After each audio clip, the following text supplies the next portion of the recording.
Okay, I think I'm gonna go ahead and start the recording now. Seems I have everything. I have everything in order. Except for talking. I don't have talking down yet.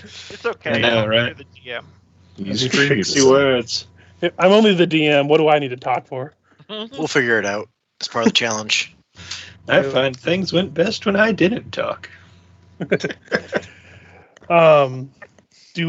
anyone want to do a cap, or you want me to just take over for that? We killed a goblin guy, demon.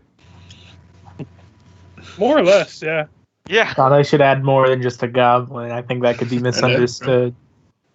Your third new character in as many sessions? But yeah, you killed a demon, you found some loot, you came back to town with your prisoners in tow. The soldier guy, Auric, and the as of yet unnamed woman.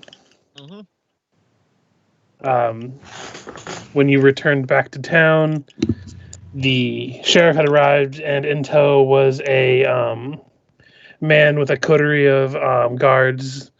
Introduced himself as Justicar Ironbriar, coming from Magnemar to take care of the apparent chance of imminent death of the town, as well as try any criminals that you guys have recovered. And seeming to not really want to wait around to beat around the bush or anything, he decided to take charge of your prisoners and told anyone who wishes to see the trial to meet at the town hall. It's never a good sign when someone has a coterie. It's like when they ask you to read their manifesto. Yeah. What if it's a manifesto on coteries? So I will bring you over arrest those criminals. I'm going to bring you over to the Sandpoint map. Okay. Here. Did this get updated? Because it looks... is it just me, or does it look a little different? I changed the size dimensions of it. Okay. And I found a better resolution image. Okay. That's probably... I'm like, looks a lot cleaner now. Yeah. So number 11 is the town hall if you guys wish to arrive and take part of it. But when he had told you that the guard captain, the words by the name of Belor Hemlock you've met before, start questioning you about what happened during your adventure into Thistletop.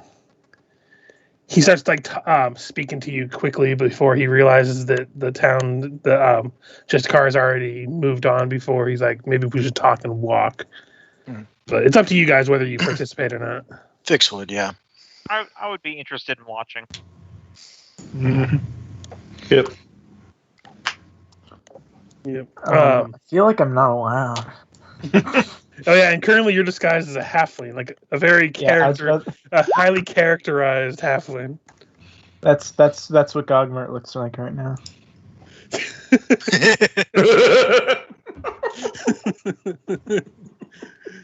Nice.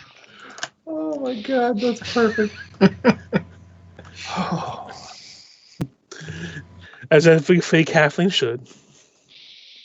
I mean, we're not leaving him unattended, so someone better grab him. You come. Yeah, come on, hairy feet. Okay. Should I bring the cats? Maybe. They're good folks around here, as long as you don't let them run loose and still, or... I don't think I've taught them maybe yet. I think they'll blend in more than the giant snake. Not wrong. Even still, people still stop and gawk at the giant snake that has had armor literally bolted to it. They're piercings if you think about it. I try not to. Also, how does it shed with bolted on armor? Oh, man. Very carefully. It just tears. Yeah, I guess it's not bolted. It's stitched in, so maybe it could just rip around the stitchings. You gotta resew terrible. it every time it sheds. He just has pins going all the way through the snake. Fastens to the bone. Different color yarns. But as you arrive at town hall, excuse me. Where is it? I cannot talk to save my life today, guys. I'm sorry. That's okay. I keep snickering about Emanuele swaggering down the street with his giant snake swinging side to side. I think we made lots of those jokes session 1. Yep. And they're back. Yeah. Like how he kept walking around town and asking ladies if he wanted to sit on his giant snake.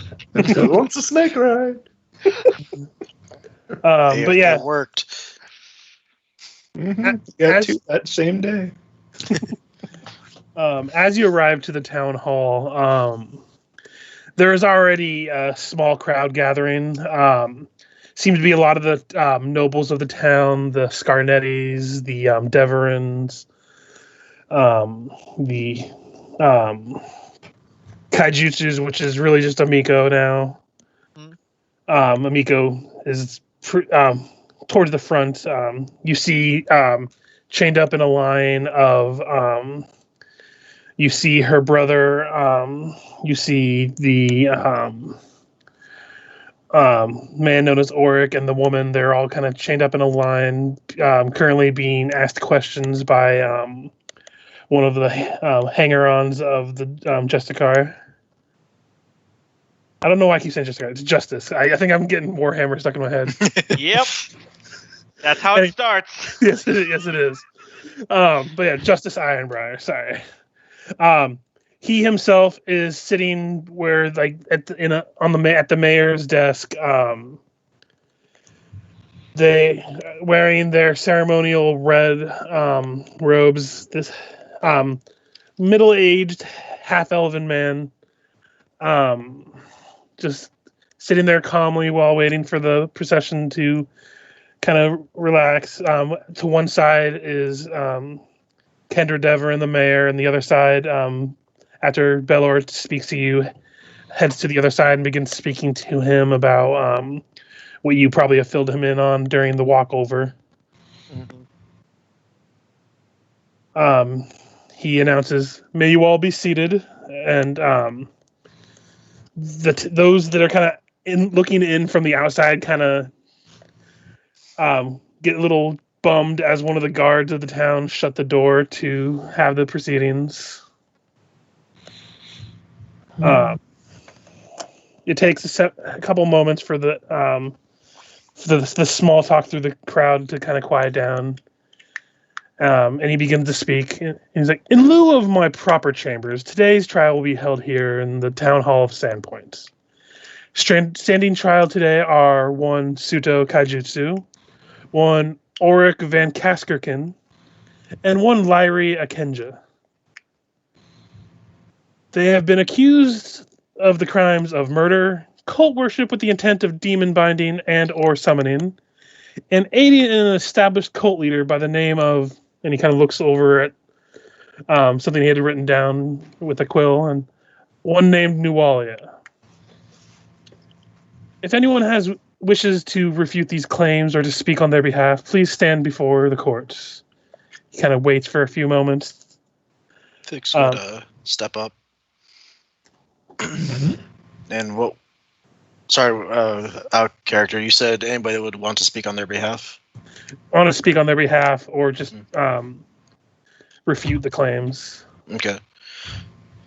Fix would step forward and say, nod towards, what was the soldier's name? The one that Auric. they first Auric would say, "I was among those that thwarted the plot of resurrection or of summoning, and I just want to speak on behalf of Ulrich there and saying that while he was employed by their schemes, he was simply a hired hand, that He was following what he could to gain coin. I do not believe I believe it was a reflection of poor judgment rather than earnest malice. As a worshipper and servant of Sarenrae, I believe that there is room for redemption for him. Here, here, I second that. Lucilla tries to stand on like a pew as best she can because she doesn't have a lot of height, and goes, it's also worth pointing out he did surrender without hurting anyone. You seem kind of like have like a nervous eye twitch when you say that. He kind of rubbed the shoulder what he cut. So again, just to visualize it, the heroes of Sandpoint stand up for this man, and then the Bilbo Baggins cartoon Hobbit. In full bad 80s Rankin Bass coloring. Listen, it was ambitious for the time, okay? Oh yeah, no, they used a lot of rotoscoping on that one. Yeah. But when you speak on his favor, he's like, "Is this true, sir?" And he kind of looks over to Auric, and he's like, I think these people are fucking crazy. I was just trying to make it an honest living.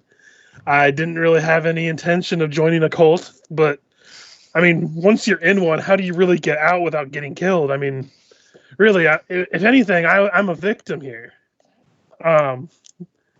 And to not make a bigger thing of it, unless anyone else has anything they wish to speak of during the proceedings, they list off the various crimes pseudo for, I think it's called patricide when you kill your father, right? Mm-hmm. Patricide, assaulting the town with the aid of the goblins of the area, Lyrie for the crimes of assisting a cult to summon or bind a demon. They don't know the exact details of that. I imagine that he just kind of half listened. He heard demon and he's like, "Oh, good enough for me." And then talk about Auric, how he was in service of them as well. It doesn't take. It's not a long trial. It still takes about an hour, which for a trial is really not that long. He's like, "I have come to my verdict." And he lists off Pseudo Kaijutsu and Lyrie Akenja will be sentenced to death in the city of Magnamar for their crimes. And one Auric Van Kaskerkin shall be sent to the Hells for 5 years for due process and serve time for his crimes. I think the only one that would know what the Hells are would be Ephixa. They are the subterranean jail in Magnamar. That has various levels depending on the crime level. Gotcha. Think like if anyone's ever seen One Piece, it's essentially the fucking prison they have there in that one arc, where it's the deeper you go, the more bad your crimes are. He takes. What was that? I was just trying to think aloud. Was it Ennis Lobby or Marineford was the fortress? I think it was Ennis Lobby. What was that pit from The Dark Knight Rises taken? That's just everyone thrown in one hole. I know. I don't know why that prison always sticks out in my mind so much. But it's just, here's a big hole. We throw people into it. They'll learn their lesson or die, or both, or all. Out of sight, out of mind. It's just such like a classic primitive idea of a prison. It's just a big hole they have a hard time getting out of. There's a really big hole. It's like Patrick Star. What if we just push it somewhere else? Anyway, sorry. No, you're fine. When the sentencing is done, Lyrie kind of gets that like paled face where she kind of like in shock about the whole thing. Like it wasn't quite real until she was actually sentenced to death. Auric, it looks like combination between relieved and it's like shit, because he's still going to jail.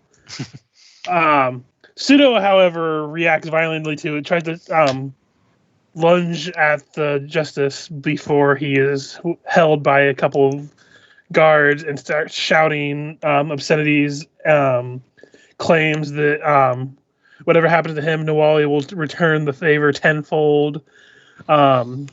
You all better watch out. Sandpoint is going to burn one day. The like. I mean, statistically. I mutter that under my breath. I'm like, well, in the grand arc of history, yeah. But the prisoners are hauled away.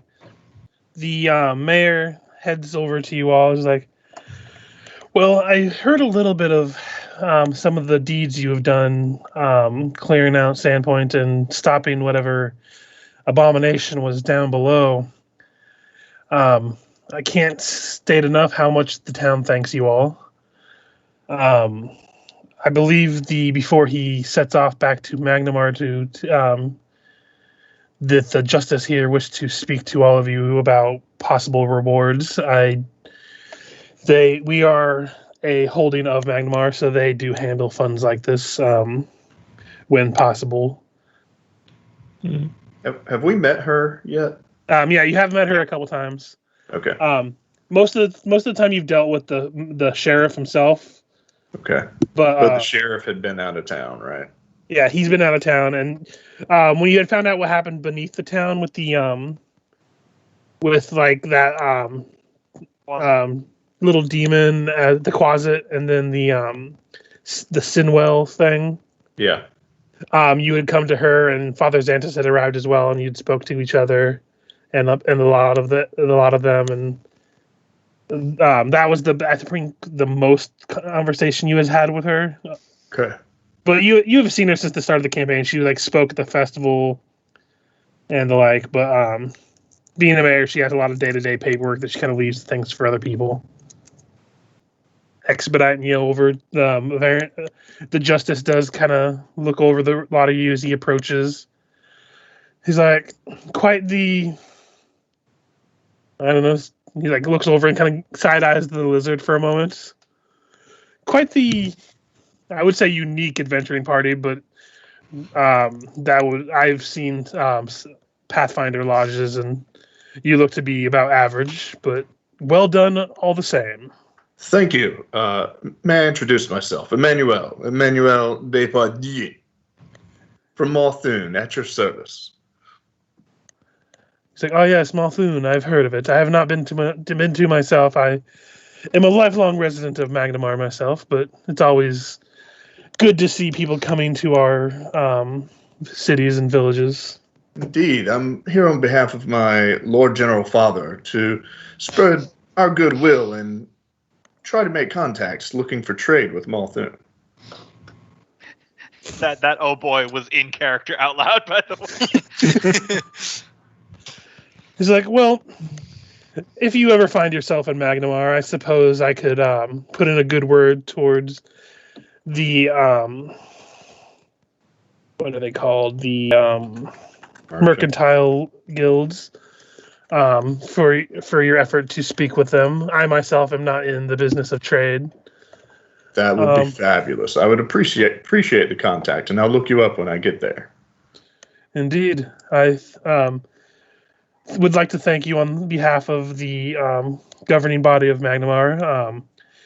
It is probably a meager funds for what you all have accomplished, but I do have, and he pulls out a few sacks. Well, he doesn't really pull us out so much as he kind of waves down one of his entourage, and they bring over like a bunch of them. Like, enclosed here is about 400 gold each for each of you. I hope it finds you well and makes sure that you can live comfortably for a time. Can't always be adventuring, am I right? And he kind of does a small chuckle to himself. Oh, you're right. More than like 80 sharecroppers making 20 years. Yeah. Up with arcane Malthoon, stuff. Magnamar. How are you supposed to remember which places are which? Many similar names among soft hides. The Thistletop goblins live in the Nettlewood. The Lick-Toad goblins lick toads. It's intuitive. Your friend is quite interesting. He kind of gives you a little bit more scrutiny for a minute. Oh, you have I no stick out a idea. hand and I go, His colors go Gogmurt, outside the goblin lines for a second. researcher. Go ahead and give me a bluff when you say that. So what's your next character going to be here in a second?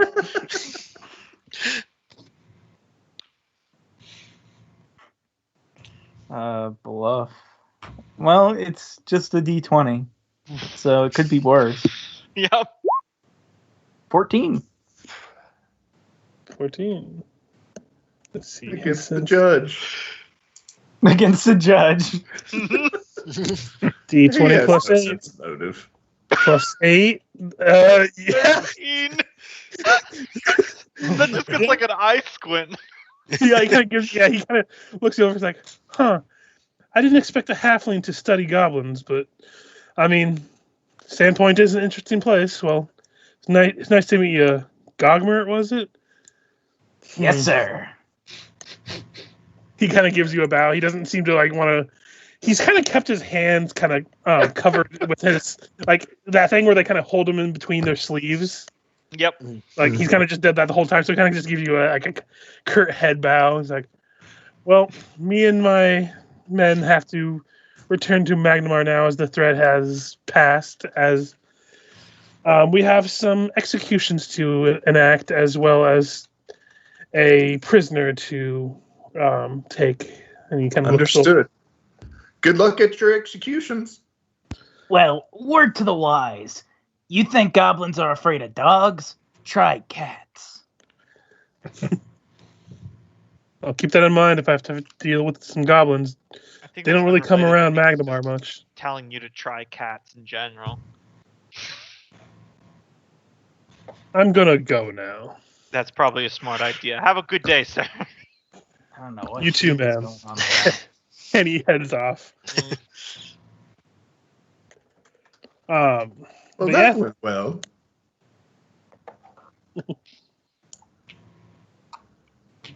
The town, as they say, is yours at the moment. The town hall has broken up with the meeting of the nobles and merchants of the town. They kind of started going back their separate ways. You do get some onlookers that, when you first exit the town hall, kind of applaud you all. And Gogmurt, who's just kind of there. Yeah. Well, they did see him come in with you all. Mm. And then you see. Let's see. If someone wants to roll me a perception. Sure. Emanuele's too busy bowing and greeting the crowd who's applauding. Mm-hmm. 28. Yeah. So Lucilla and Ris'sh, you see, and Gogmurt, but he wouldn't really know so much. You see the general store owner, Ven Vinder, glaring at you all and kind of looking around. It doesn't take much to piece together that he's probably looking to glare especially at Haldor, as he was the one that had soiled his daughter. Mm-hmm. But when he doesn't see him at all anywhere, he just kind of is like, and kind of kicks the dirt before wandering away. Would you say that his name is Ven Vinder, the Vengeful Vendor? More or less, yeah.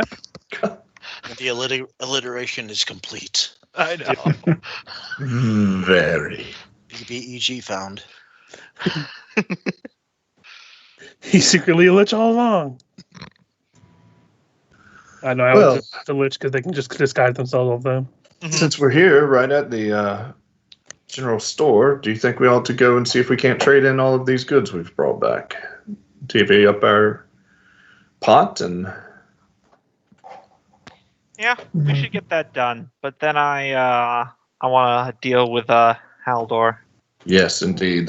I'm a little low on funds. That's why I want to make sure I can secure him a good resting spot. I mean, So just got one. if you look in your That's- handouts, by the way, sorry to interrupt. No problem.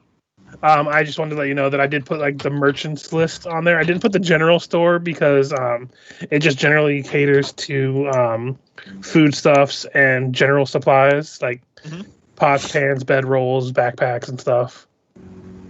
And I put the description of how, like, if you were to try to find magical weapons and stuff in the town, it has stuff like the Sava's Armory.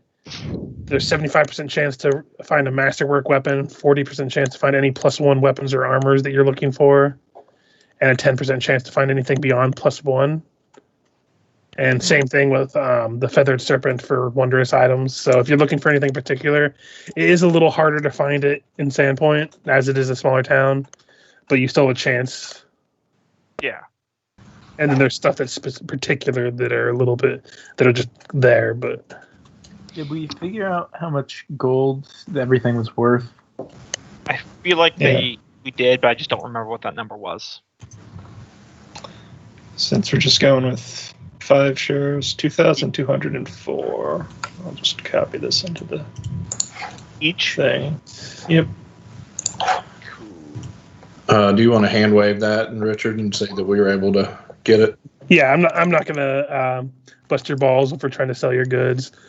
You have enough stuff that you have to kind of go around the town to different stores to sell it all because they don't all have the money that you had. They need to pay you for all the stuff.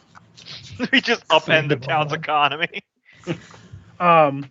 Luckily, this is a known caravan spot for trade route, so them offloading a lot of this stuff shouldn't be too hard.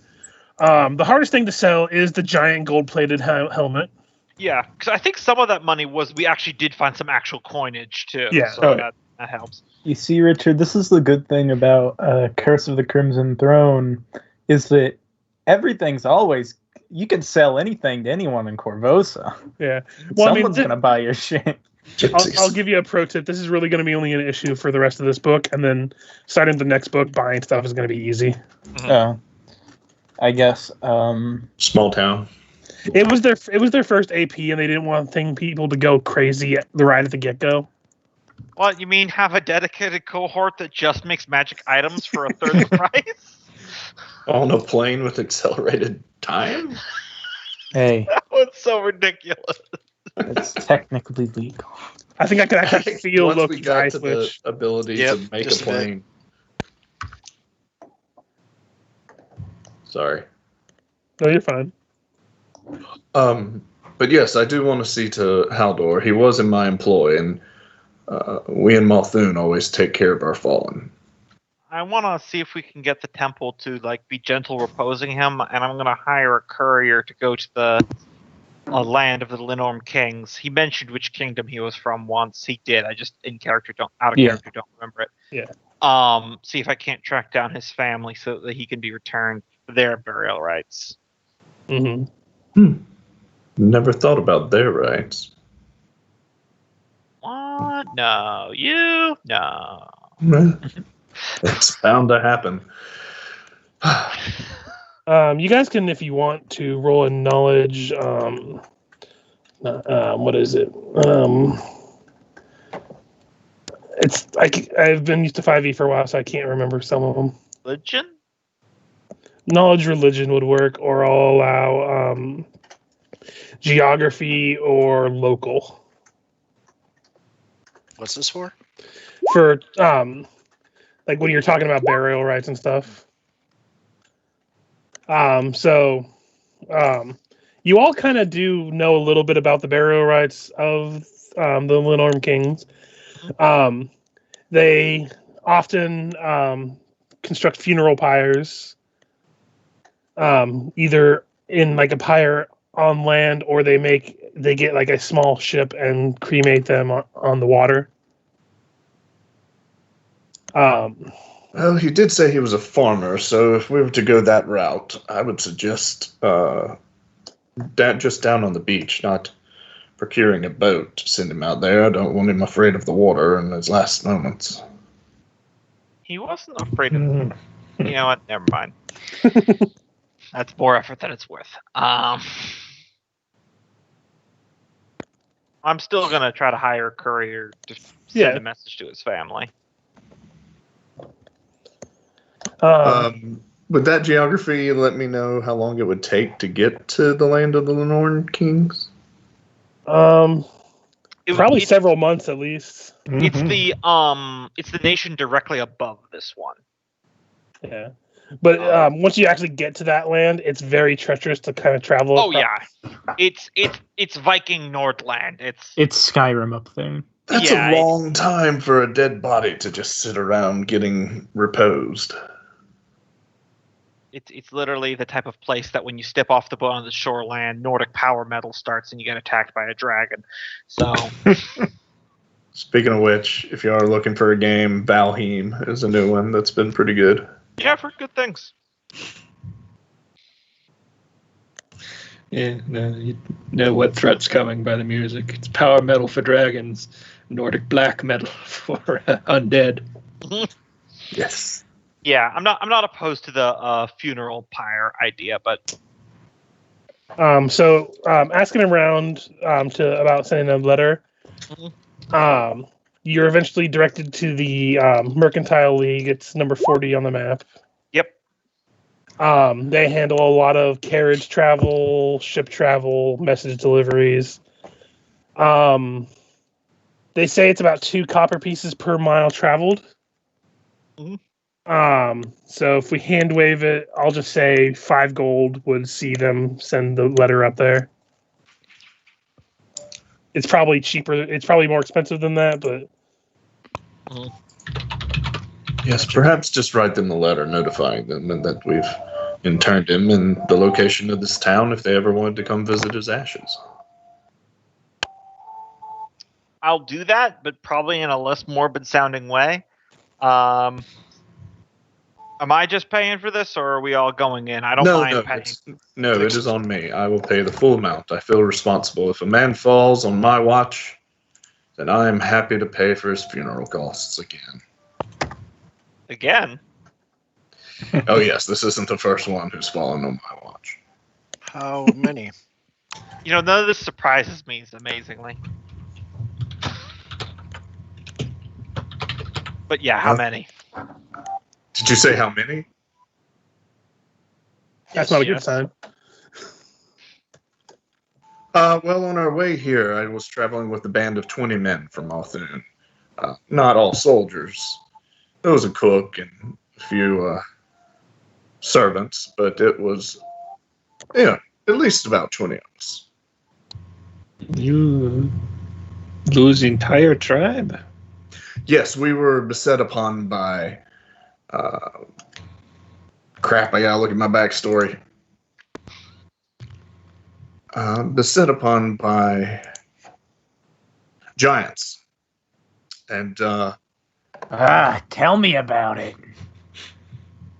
oh, you want to hear? Well, the bastards came while I was asleep. I had posts everywhere, but they weren't able to hold them off, and I fought what I could, but as they kept falling, I had to take a strategic retreat. Since I was the only one with the riding snake, I was able to set up a new position upon the hill where I commanded them all to take the upper ground, but unfortunately none of them made it. I vowed at that moment that I would get revenge upon those giants. And also get all of my stuff back, because I lost my chest and the funds that my father had given me, and my good tent and most of my traveling equipment, and it was a tragedy. I really don't want to talk about the things I lost. You mean people? No, I can tell you about them again if you want. Okay, yeah. Anyway, I put 2 gold coins for the courier. Mm-hmm. Okay, send one. You can I'll pick pay up the the rest. I'll just go ahead and pay 5. That way it's a little bit more. Whatever. Yeah, you write the letter to. I don't think he ever talked to you about his family, but you basically write to whom it may concern. The country, the region of the land of the Northern Kings he was from. Informing. It's a shot in the dark, but it's a try. Yeah, no worries. To whom it may concern, Haldor's f***ing dead! Yep. If you wish to collect his body, don't. Signed, no one in particular, with love.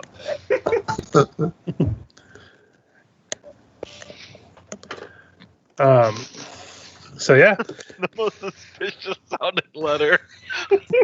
That loved one you may or may not have is dead. Do not look for them. Thank you. Signed to nobody. No, I would actually put my name. Love, no one in particular. That totally innocent party. And Emanuele Depardieu of Malthus.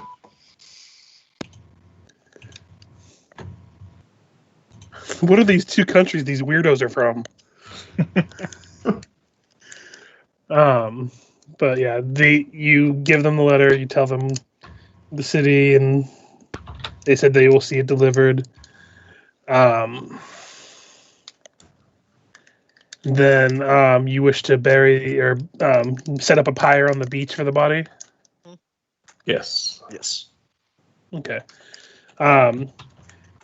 You don't have to worry about getting the lumber down or anything else because, again, the town owes you so much that when you start talking about this, that he's happily obliged to help you out. When we spent the various evenings at the tavern, did he have a go-to drink?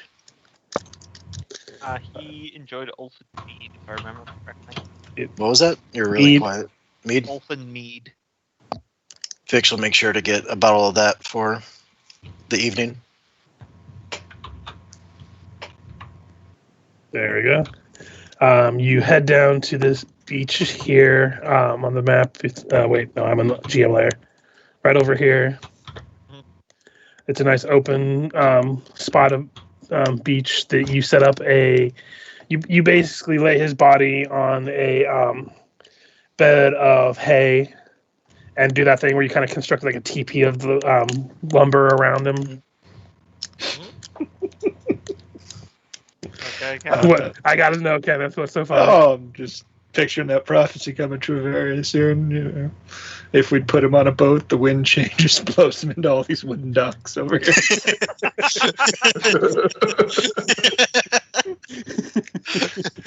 Yeah. But we decided to skimp out and just burn him on the shore. He was a double agent all along. There can't be any murders in this AP if we destroy the town.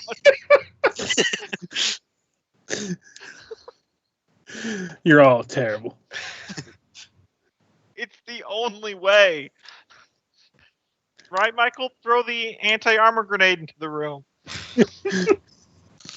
Let me see if I have that spell. Can't be any witnesses if no one was alive to see. Except for the deafening bang. Anyway, back to the very solemn funeral. Yes. Yeah, but you lay the body out, and I imagine it's one of those things where you wait till sunset before you start the fire. Mm-hmm. People say words, I imagine, of some kind. Whether you want to actually say them or not, I imagine your characters would, at least a little bit. Yeah. I almost beat him at arm wrestling one time. Fix would offer a prayer to Sarenrae to guide him.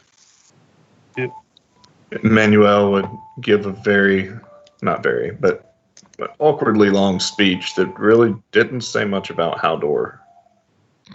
He's talking about his own exploits. Hunt back weaker without him.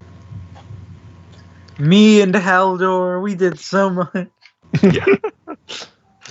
Do we have to worry about a certain vendor? You remember that time he almost hit me with his great axe? And the time he did hit me with his great axe? Yeah, the TV show is like, me and Haldor have been through so much, and it's just a jump cut to him getting hit by Haldor.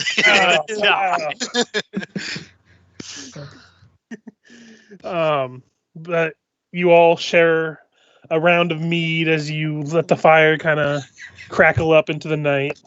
Oh, better yet, just a minute of the fight scene with sepia filter and in the arms of the angels playing.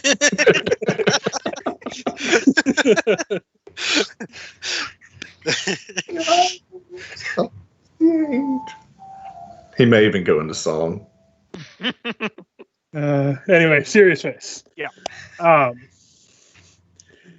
watching you, Kenneth. Maybe this is what happens when we don't start with 30 minutes of jokes. Right. Probably. But anyway, you share the mead as the fire picks up and the night begins to darken. It's one of those things where you kind of just watch the fire flicker back and forth for a while as you're just, you don't want to just leave the body to burn alone.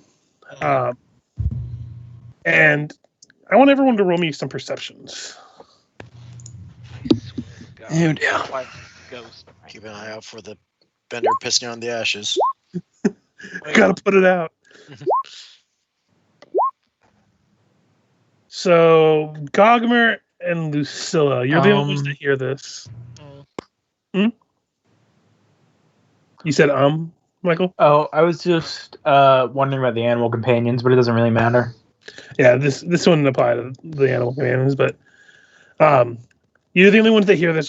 Like as the fire is burning, you hear the crackling of the wood. You hear the sound of the wave crashing against the beach. But as like the wind blows across the beach, you swear you hear the faint sobbing of a small child, followed by a light giggling before you hear a shrill scream followed by more sobbing. Well, these are noises that commonly sequentially follow each other. Breakfast already? So is that coming from any particular direction, or just kind of apparating from all around us? It's coming on the way of the breeze, which is coming this direction. Okay. So that's a tomorrow thing. But yeah, the funeral otherwise goes off, and eventually the fire begins to die down as the night is getting later.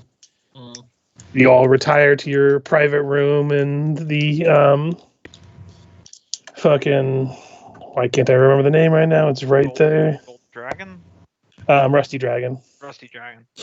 Something Dragon, I knew that. Number 37. Well, after all the gold we dumped on the town. Yeah. Except for Gogmurt, who doesn't have our rooms. I mean, that is true. Yep.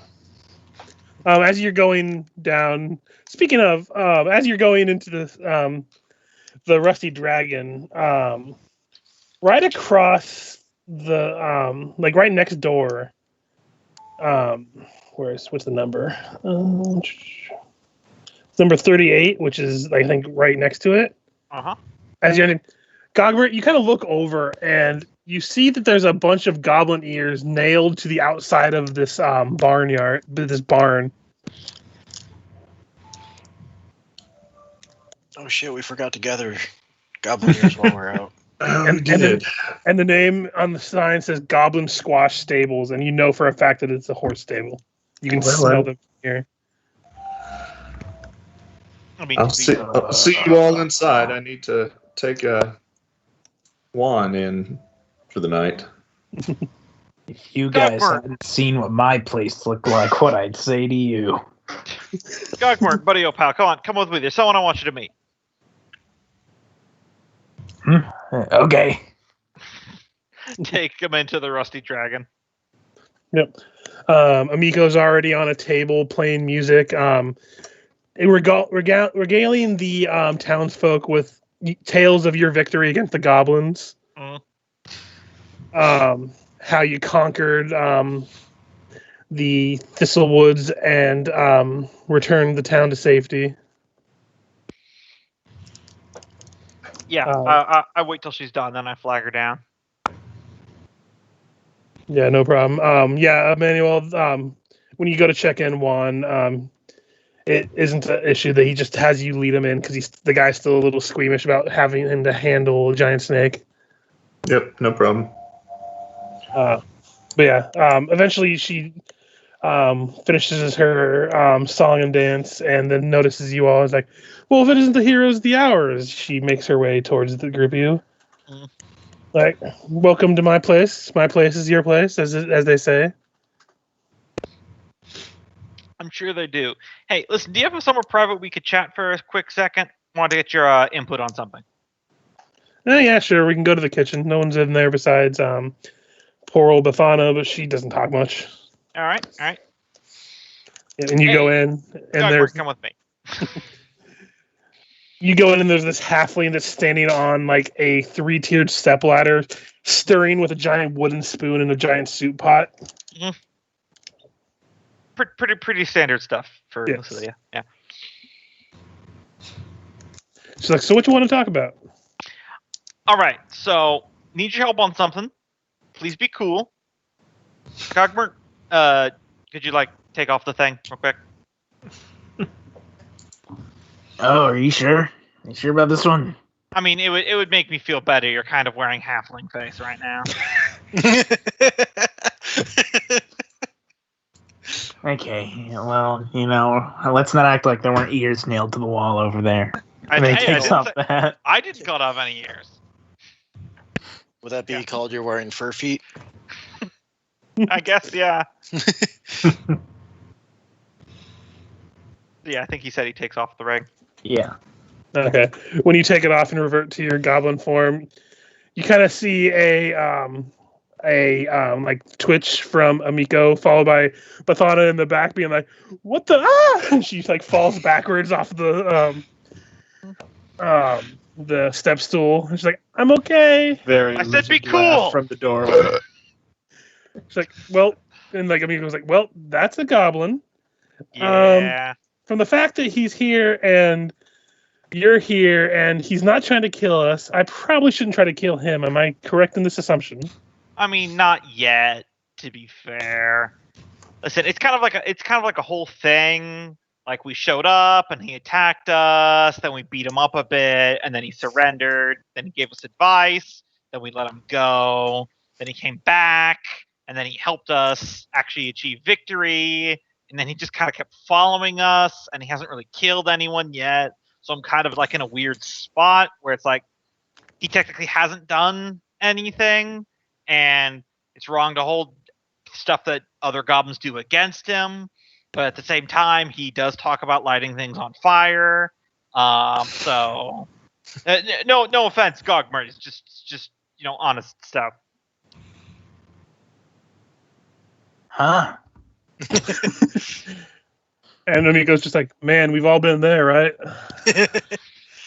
I should have told you about this kobold who kept following me around, hitting on me during my adventures. Well,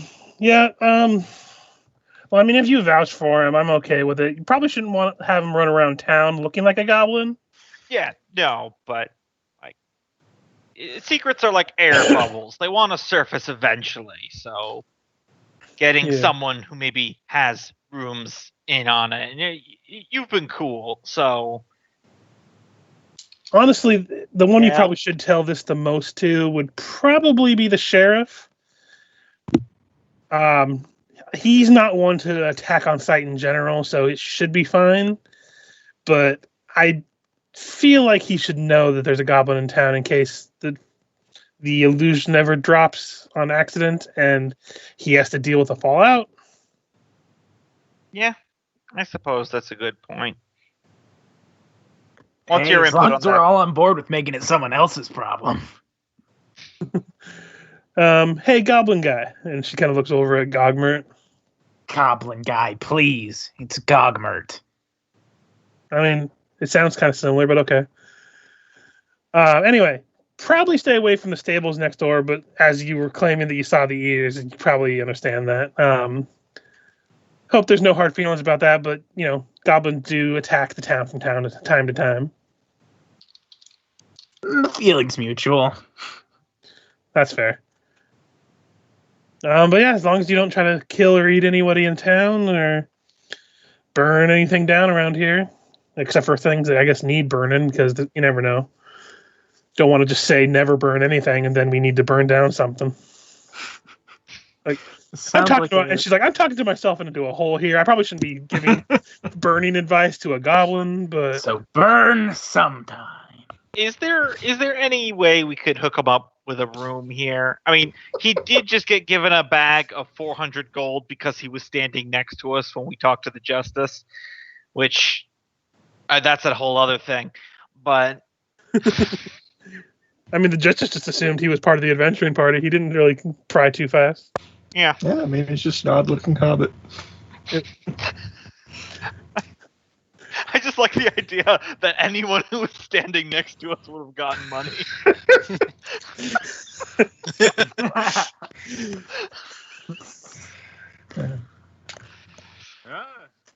You're the savior of Sandpoint. Just some random village idiot-looking guy. You adventurers all look the same to me. Listen, if I get drunk enough, you all look like adventurers. But she's like, I suppose you all have the bronze room for free and board. I don't suppose it's any harm to it to give you all one of the other single rooms to share with them. Cool. I appreciate it. By the way, he has 2 very large cats. Thank you. Anyway, I'm heading back out.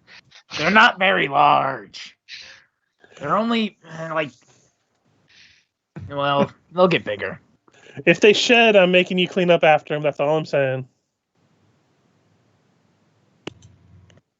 And then she kind of just like as you leave, like ring.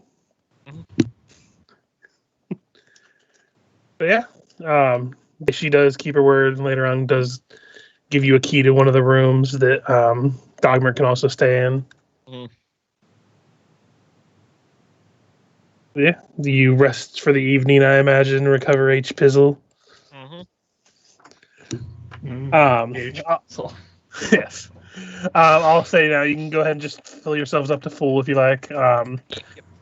With the people in town, even the clerics come frequent the bar you're in right now. So if they saw you wounded, they would probably just tap you on the shoulder and give you some healing anyway.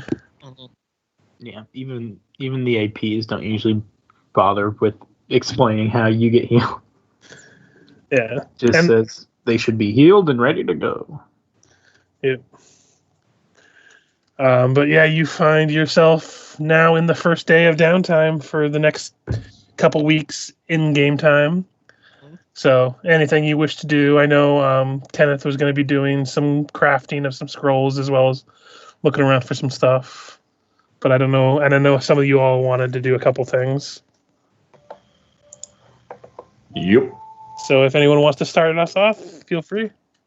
Gogmurt during this time is going to be training Scrimshaw, Tangletooth, and Shriek. Gotcha. Are you going to try to mechanically train them and try to get them to learn new tricks? Yeah. Hey. Yeah, I'm trying to get them to learn new tricks. I'm bringing up the page right now so I can... I do think it is... You have to do it all with them individually, though. So I can only spend time training them one at a time. Yeah. Although maybe if you teach them the same trick, I don't know. Let me see.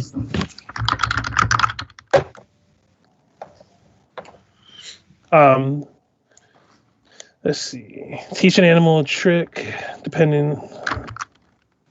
There's DCs listed. You can teach an animal a specific trick with 1 week of work and a successful animal handling check against the DC. What's the intelligence score of your animals? It's like 2. Okay, so they can all learn a maximum of 6 tricks plus whatever bonus the Druid animal companions get. Because I know they get a certain amount of bonus tricks. Yeah. So I'll let you kind of figure that part out. It says an animal. Let's see. It says 1 week of work. I would say if you're training the cats together, I would let them stack for a trick. Okay. Because it's fairly easy to kind of like teach the same type of animal at the same time tricks, because you're basically just trying to coax them into learning. And Yeah. But some yeah, would say it helps to have two because they Yeah. can kind of learn from each other and watching each other. yeah. The bird would have to be a separate thing to train. But you have a couple weeks, so if you want to spend your 2 weeks of downtime teaching them tricks, I'll allow it. Do you need time to go? Do you need time to look up what tricks you're going to teach them, or? Yeah, I need time to look at what tricks I'm going to teach them. No worries. We'll come back to you then. Who else? I need a shopping montage. I'm gonna No probably do worries. some shopping too, but there was something else Yep. I wanted to do as well. Yeah, and like I said, if you look at the merchants, it has like if you're trying to get anything +1, like weapon wise, you just have to roll a D100, and you have to get basically 40 or lower. I will allow 2 per week, so you can, because there are caravans that come in here regularly. Mm-hmm. So you could, like, if you're looking for a +1 like sword, you could roll for the first one of the first week. If you don't get it, you can keep trying. But once you get it, then you can start working towards another one. Does that masterwork weapons chance also apply for masterwork armor? Yes. Okay, cool.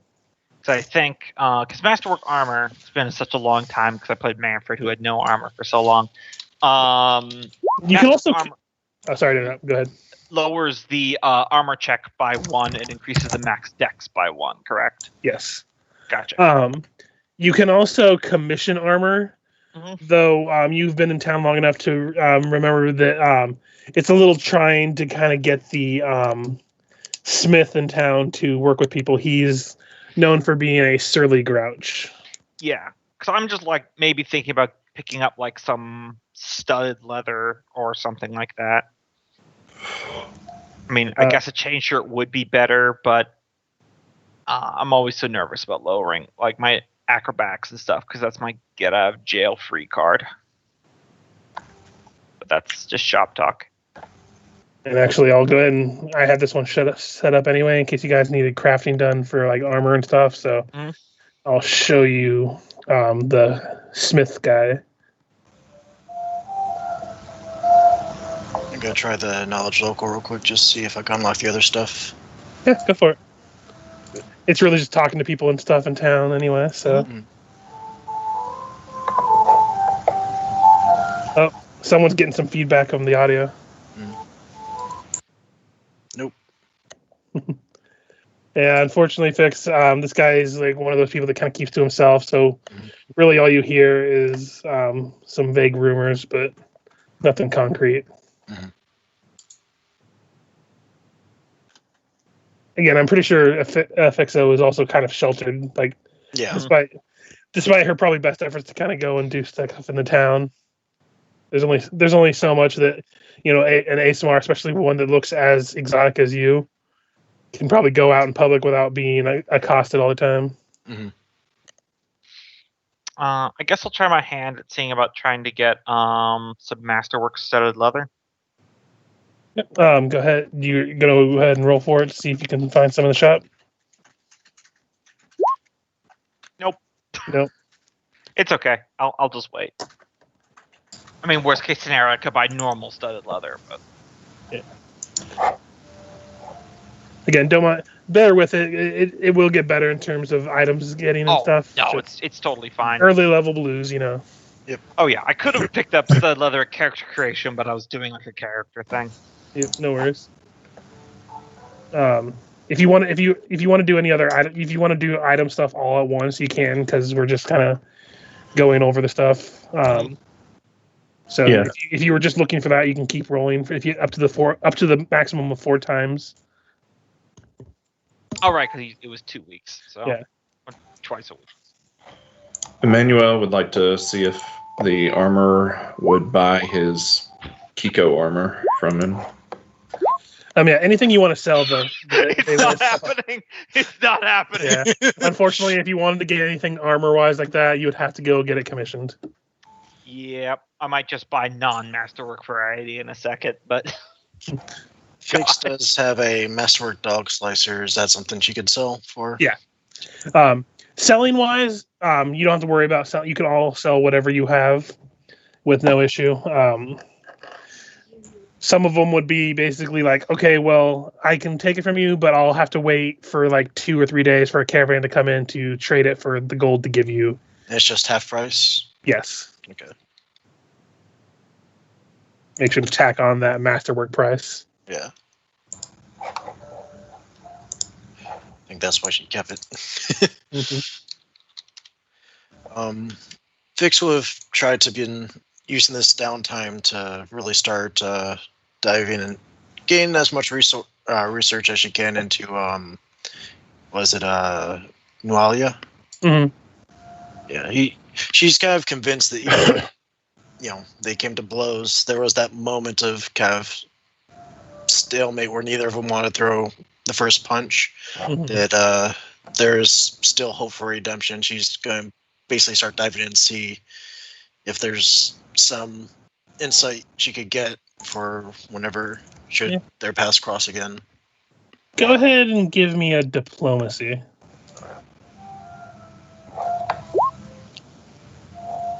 14. So it takes the better part of the couple weeks to, as you're talking around for this. Like this won't be exclusive of what you can do in the week, but it just takes a long time since the diplomacy was lower. You eventually do wind up talking to you talk to a lot of the clerics and priests in the Sandpoint Cathedral, as that was the place that she had been most of the time. A lot of them either feel uneasy talking about it after what they found out about her, or don't know a whole lot, as a lot of information about her was lost to the fire of the last cathedral. Eventually, you do find a middle-aged female priest. She's known for being a midwife in the town for her priestly duties a lot. And you begin to speak with her, and she talks about how she was called in really late at night one time, probably 6 years ago now, to a pregnancy in the cathedral. And she spoke of Nualia having been pregnant when much of the town had seen her maybe 2 months prior, completely fine with no pregnancy to show for it, and all of a sudden just plump and ready to burst. And when that had happened, that there was a what came out of her was a disfigured nightmare with goat hooves and horns and a demonic snouted visage. And in fear and panic of the blasphemy of such a creature, her father, the previous priest, Father Tobin, had taken the baby and burnt him on a pyre outside of the cathedral. And after that had happened, what words they could get Nualia to talk was very minimal. And then everyone, until recently, had thought she had died in the fire, and they weren't sure if it was a blessing or a curse, as she was so distant from the rest of the town after that, where she was already secluded a lot, as Father Tobin had sequestered her, as thinking she was destined for great things, didn't want her exposed to bad behaviors. So he had a habit of locking her in her chambers after a while, and making her read scripture for hours. But in terms of knowledge, that's pretty much what you can gain from the town. Okay.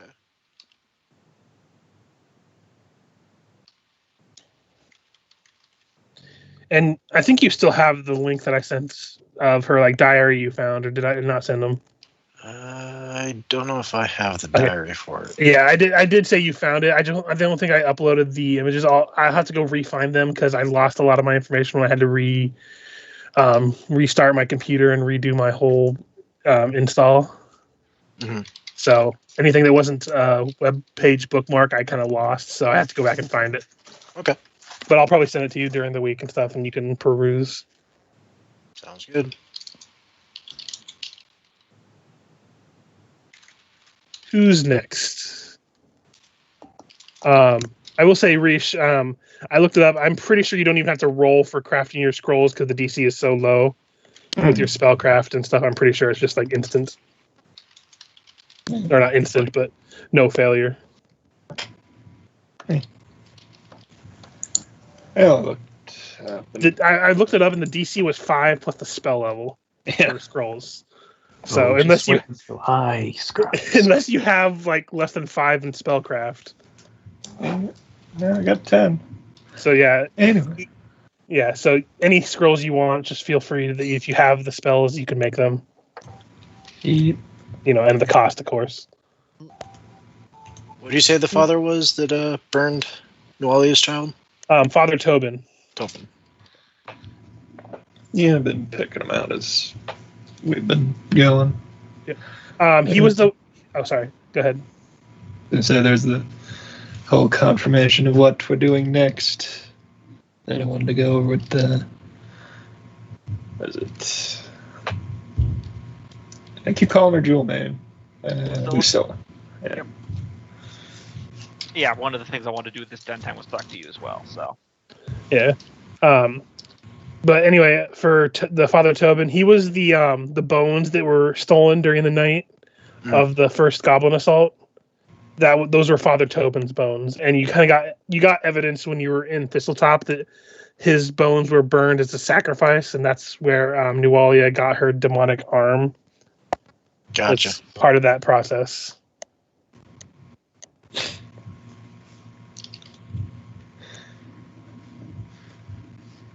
Yeah. If Lucilla and Ris'sh have something they want to do, probably now is a good time.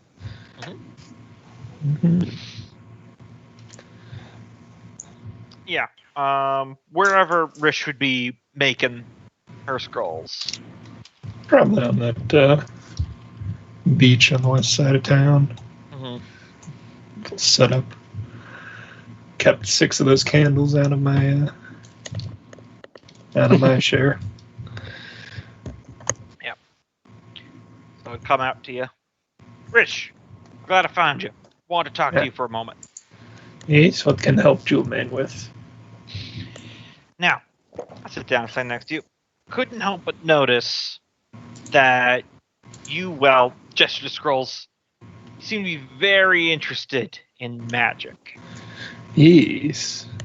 His birthright. Must learn to master it. Really? Let me talk to you about that later. What this boils down to is, I believe I've mentioned why I'm here in Sandpoint.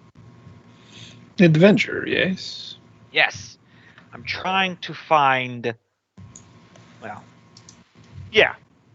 adventure worthy of proving myself to be a part of the Pathfinder Society. That's why, and I put my journal down in the sand, I've been recording everything that we've been doing coming up to this point. Mm. Now, no adventure is complete without a party, and I don't know about the rest of them. They seem pretty invested, but you seem like you're searching for something. Yes, must wander until have mastered arcane powers. Right. So you want to know arcane secrets, and I want to, discover things. So, what we've done right now, the goblins, the demons, all that stuff, it's good, but it's a prologue. I think I can do better. And, if you're interested, I want to loop you into it. Yes, I'd thought about making you official part of Hunt Pack. She gestures to the 2 spell books that we've acquired over the last week. With round you and others have tripled knowledge of arcane might. assume much more will be found on adventure. Oh, you don't know the half of it. Pop open the journal and flip open to the section about the one Rune Lord guy that we saw like his hologram of. Mm. And there was like the translated recording of what he was saying, which was about burying his great secret, his greatest works. Yes. So Lucilla says, so this guy is one of the Rune Lords, one of the rulers of the ancient Thessalonian Empire. Now, we've been creeping around some of the ruins, and we've seen just a hint of what they were getting up to. Very interesting. Deeply immoral, but very interesting arcane secrets. Now, this guy here, tapping the book, his message was talking about making sure that his greatest achievement was buried, never found. That was definitely not the Thistletop Ruin. We found like a D-tier demon at best locked in there. Mm-hmm. That's definitely not what it is. And I haven't heard of any great calamitous magical secret being uncovered here recently. So my thought is that it's still out there, and it's not found. Yes. Sounds intriguing. Good goal for adventure. And an arcane secret that you probably would like. Indeed. He's too bad we will not have Fury Beard. His strong arms would make good for Hunt Pack. Not sure about the Melgak. Well, time will tell on that one. But I think... Kenai and Shinetooth all right, though. Especially Kenai. Always good to have a healer about. Yeah, I would agree. Though it's a question of whether she'd be willing to leave Sandpoint. She seems kind of attached. They keep taking pieces of her. Literally, like if you've noticed the hair thing. It's hard to leave Nest, but maybe that is meaning enough. Of course, arcane secret could be threat to town. She could come help end threat. Why did that sound like a threat? Are you Conniving, sure. I mean, we find weird well under town. Could be related. Good thinking. Not going to force anyone into doing this if they don't want to, of course, but... Can't do everything. Kidnapping generally a bad source of companion. Yeah. That's what my uncle always used to say. Don't see him much anymore.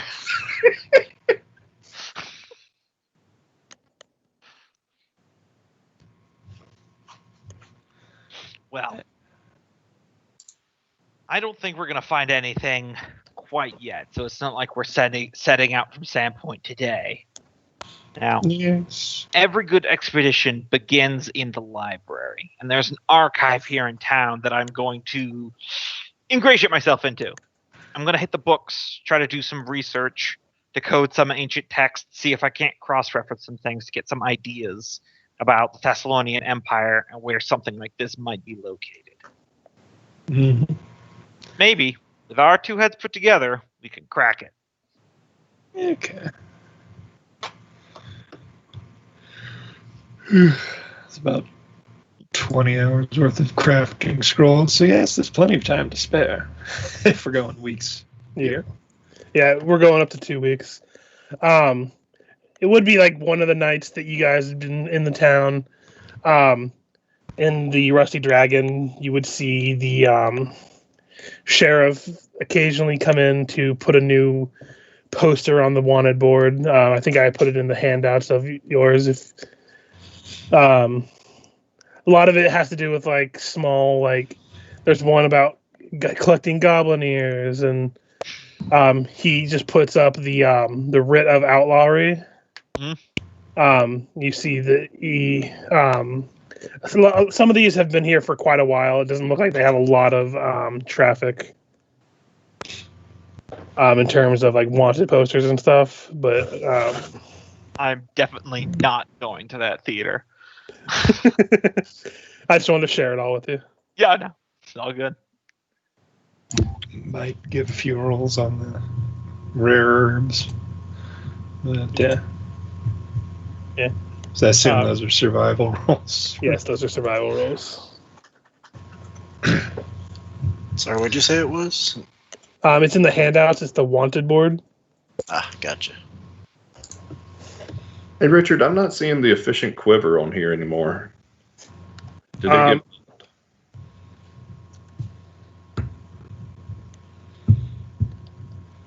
I'm pretty sure it's supposed to still be there, but let me just double check real quick. Okay. I mean, Might it's a just not lesson put it on. minor, so it'd have a 80% chance. But I know it was there in the last game.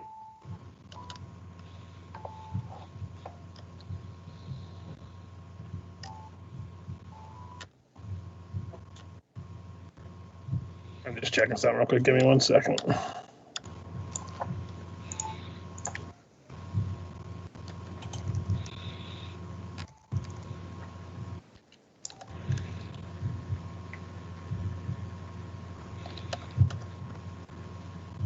Yeah, it was technically. It's not in any of the stores I listed. There's another store that has like pretty much just that item, but it is still in town.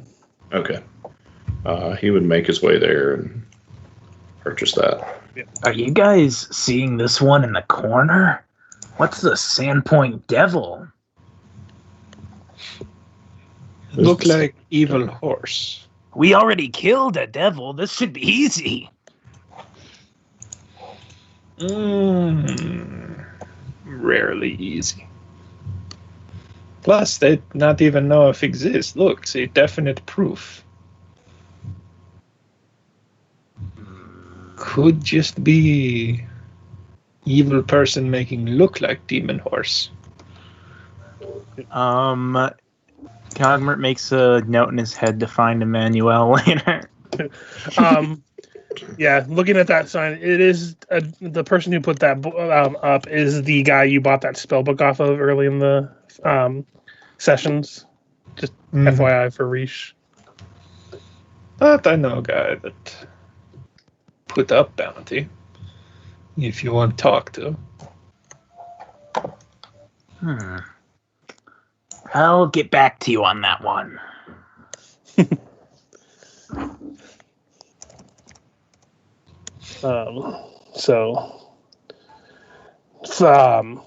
Fucking, what's their names? Lucilla and Ris'sh eventually do, I imagine, go to the House of Blue Stones to try to peruse her library again. Yes, I have a plan for that. So I have Ris'sh hide in like a nearby bush, and I spend like 1 gold coin, and I buy like a wicker basket and a bunch of apples and a blanket, and I make it look like the bundle of a baby. Mm-hmm. Then I set it on the doorstep because I know she's very private. And then I knock on the door, and then I climb up to be over the door, and when she enters it, I'm going to drop down behind. I'm not sure what the end goal here is. To get inside. Listen, it's cartoon shenanigans. I'm going to forcibly befriend this person. And I have to lower her walls of privacy by force of my way into her house. Go ahead and give me a reflex then. This is just for fun. Yeah. I'm not going to fight against that.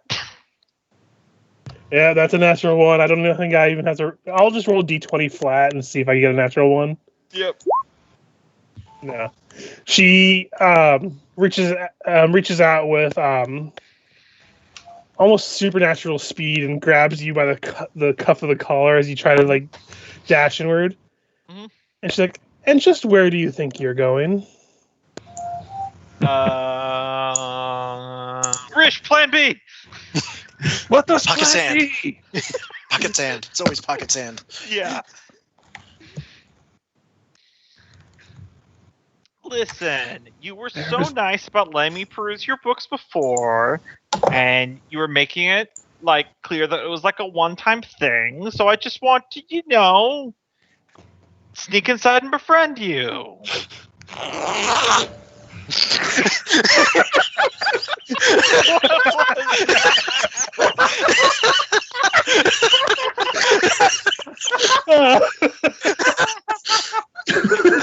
That's one way to befriend somebody, I suppose. Ris'sh, no, that's Plan D. No, Ris'sh, the other plan me. Oh, Lord. We should have talked about these plans before in it. The comedic timing of that zipper is better than I could ever be.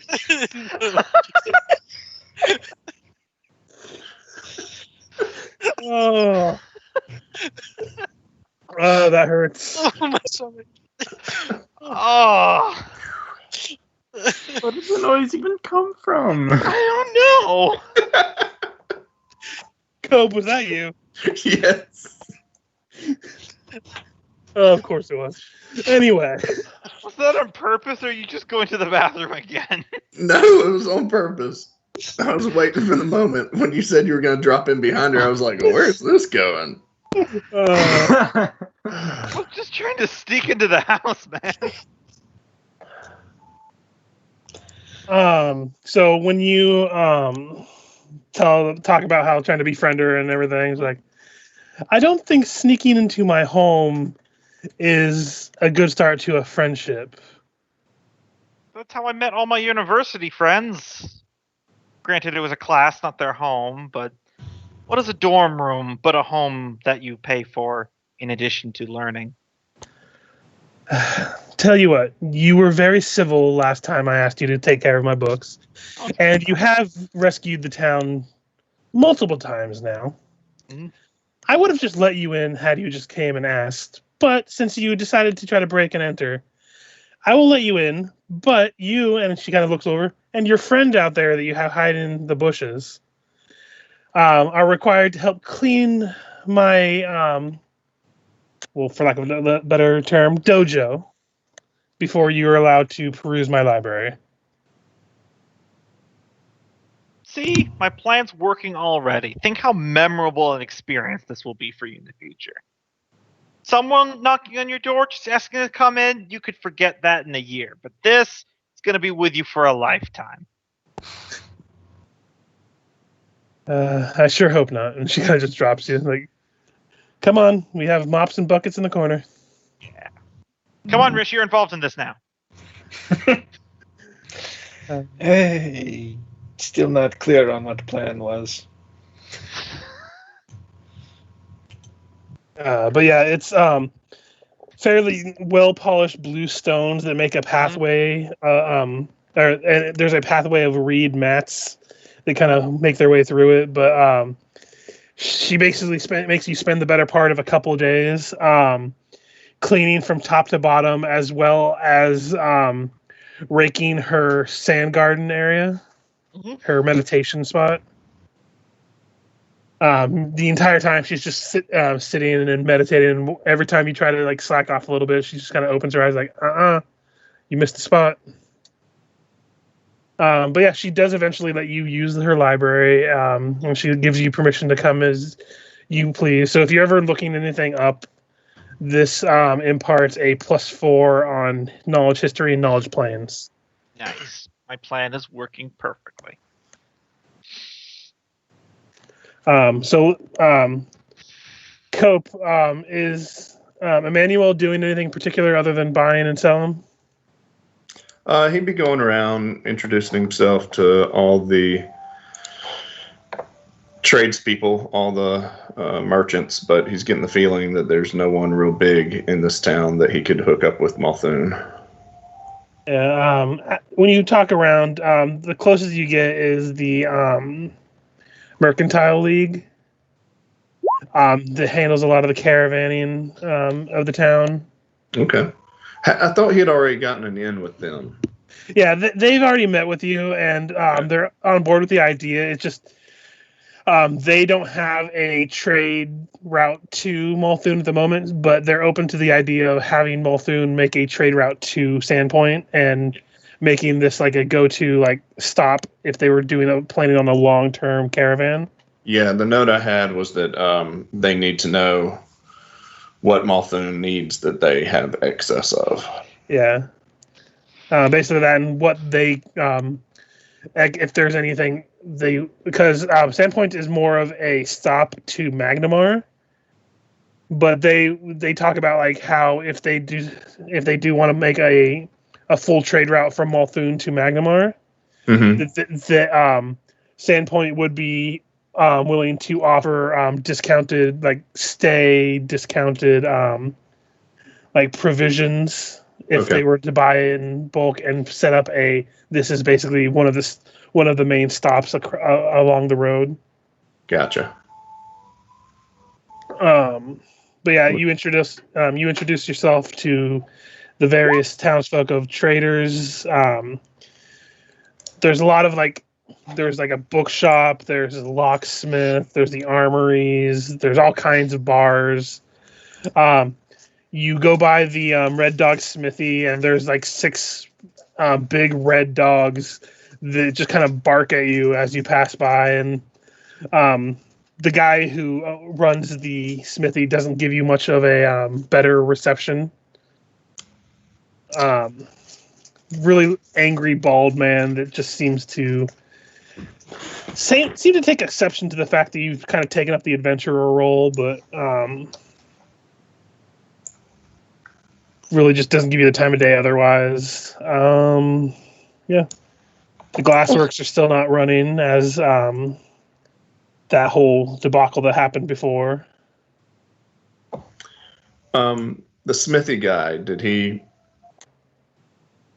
say that he didn't like that I was taking up the adventuring life? Not really so much as the words like that. He's like when you talk to him and ask him questions, he would kind of mutter under his breath, but that kind of muttering where he wants you to hear it is like, fucking adventurers. Never here when you need them, always here when you don't want them. Can't say that I disagree there. I'm not an adventurer. I'm a ambassador here from Multhune. But while I'm out, since I've lost my caravan, I'm going to have to do a bit of adventuring to earn the side bit of coin. Well, maybe if you were a real adventurer, you'd find out. And he's like, you know what? Never mind, forget it. And he just goes back to like hammering away on whatever he was working on. Well, what is it? I'm here to help while I am. Go ahead, give me a diplomacy.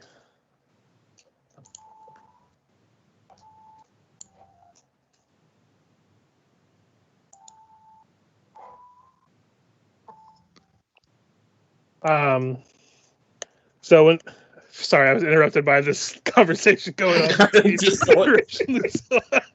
All right.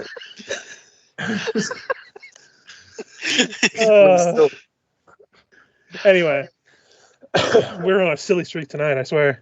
Right. He kind of relents when you pressure him for information. Like, okay, look, you've heard of the Chopper massacre before, right? You've heard some things around town. Uh-huh. That's a no. I mean, I'm not sure if he would have paid attention, but I know some of you have talked about it. Yeah, but, I actually did research it. yeah, he's like, so there was a serial killer about 5 or 6 years back. My wife and child were some of the last victims of this monster that lived on what is now known as Chopper's Isle. He kind of motions the island slightly off of the town. Well, they found my wife washed across the shore, but they never found my child. And they didn't even bother looking for him. They just assumed he was dead. That is not a way to give a man closure, especially when he's just lost his wife as well. So if you and your fucking friends want to trudge your fucking booted feet up to that island and figure out what's going on, You know what? I'll make you whatever you want. I'll be as nice as you want me to you. I'll fucking, you know what you're talking about trade to everyone in town? I will fucking be willing to sell everything I make to Multhune at a discounted rate. Mm.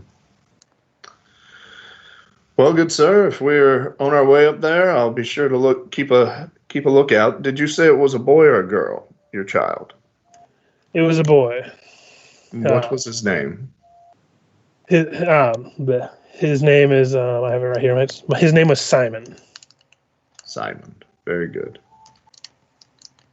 Well, it's been great talking with you. I must be on to see about more people to talk about me. He throws a chunk of metal against the wall as you leave. Not a very nice man. Going back to after that's done, going back to Gogmurt. Did you figure out what things you want to train your animals for? Yeah. I want to train them to flank, first of all. Okay. And then to... Well, actually, I probably want to figure out... Because it's going to take a week to teach them how to flank, and then... How much of time out of the day is that? That'd be 1 week of the 2 weeks that you have of downtime. Okay. And I do want to address... So actually, what I think I'm going to do first is I'm going to go and talk to...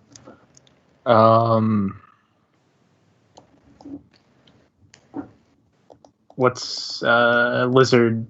Can we change our names back to the Yeah, that's why I changed mine back to Lucilla. character names? Ris'sh. Yeah, Ris'sh. Yeah, it helps. That's what I have myself on the splash page so I can see all your names still. Mm-hmm. Yep. Yeah, I'm gonna go to Ris'sh and ask about.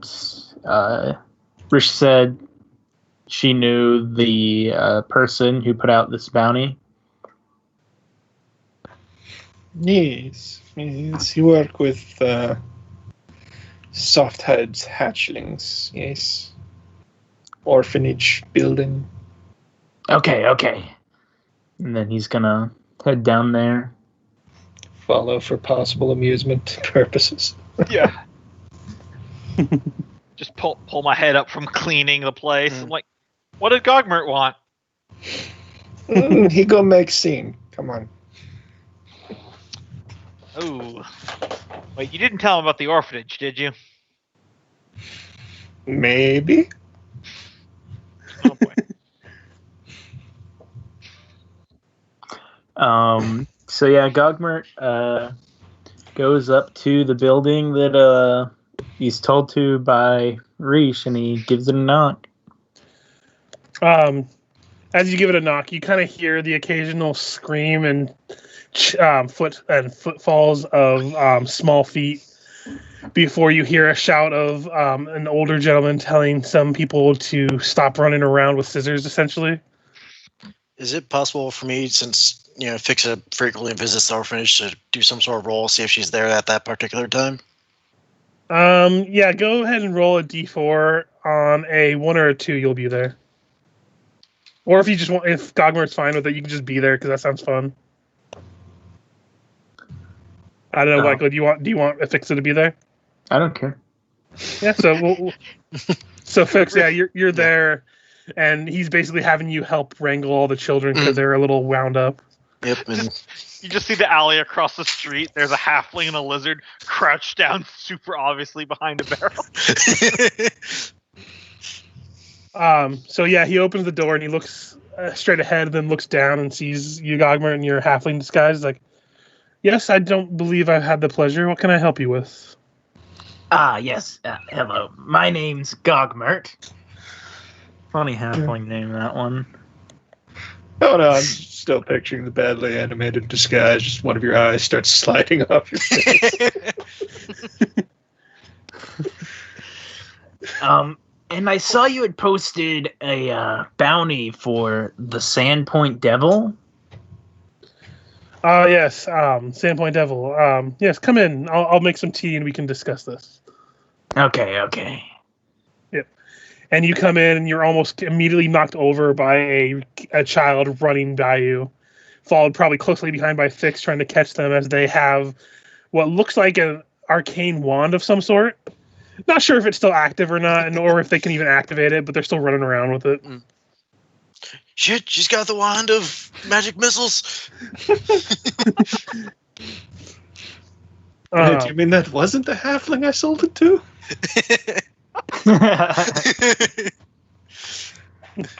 What you have there? A knife? What you got there? A knife! No! This is a knife. Yeah, he takes you into a room that's slightly quieter as he leaves Ephixa to kind of contain the children.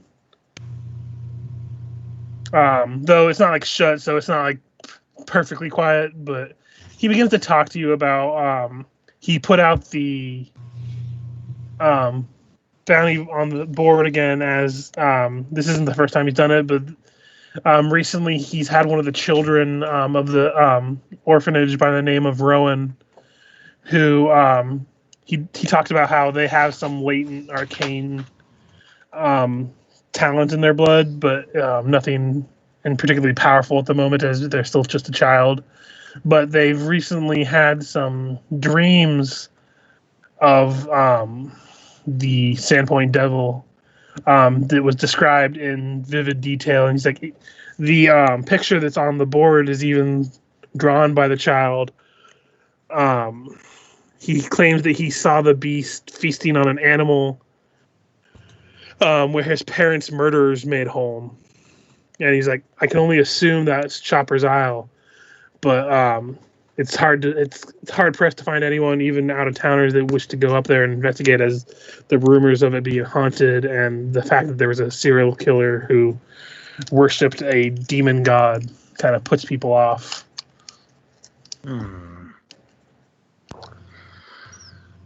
Well, what do you know anything about this monster, or?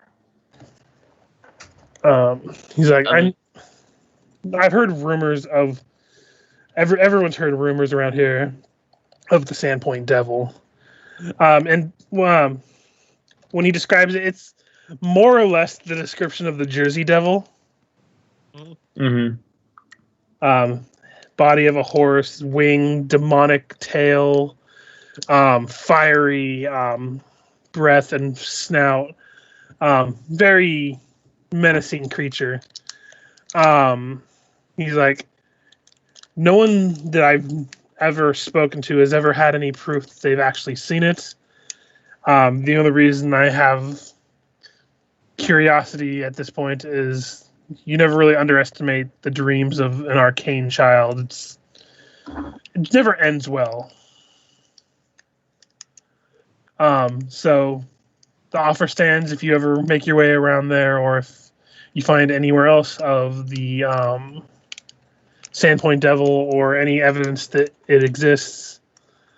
The reward is ever standing at this point. All right, I'll see what I can do for you. Well, you're a braver half man than most men around the town, so hope you find what I'm looking for, and I hope I can pay you well for it.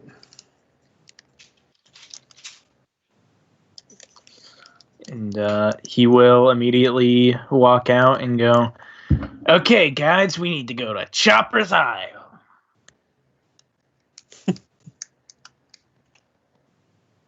He just walks up to Ris'sh and Lucilla behind a barrel. Quack. Yep. Quack! Listen to that majestic space duck. Mm-hmm.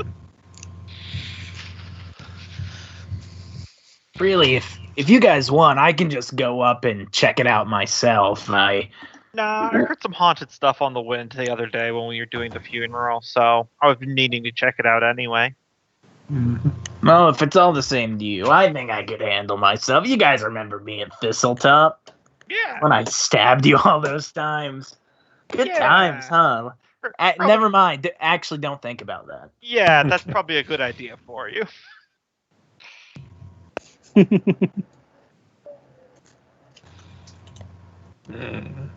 These three could be worth checking out.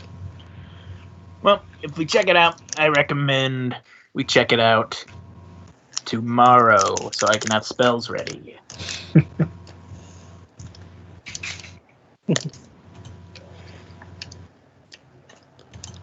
I did some research on it, along with the serial killer back before we went underground. I'd be interesting to verify some things. Because if I remember correctly, Richard, there was the killer was building an idol to Pazuzu, correct? Yeah, he had a fully carved out shrine in his cabin on top of the island. Mhm. That was fully dedicated to Pazuzu, complete with like jars of body parts that had been preserved in liquid.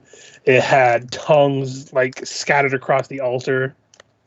It was a gnarly sight from what the recounts said. Yeah, the usual shit. Yeah.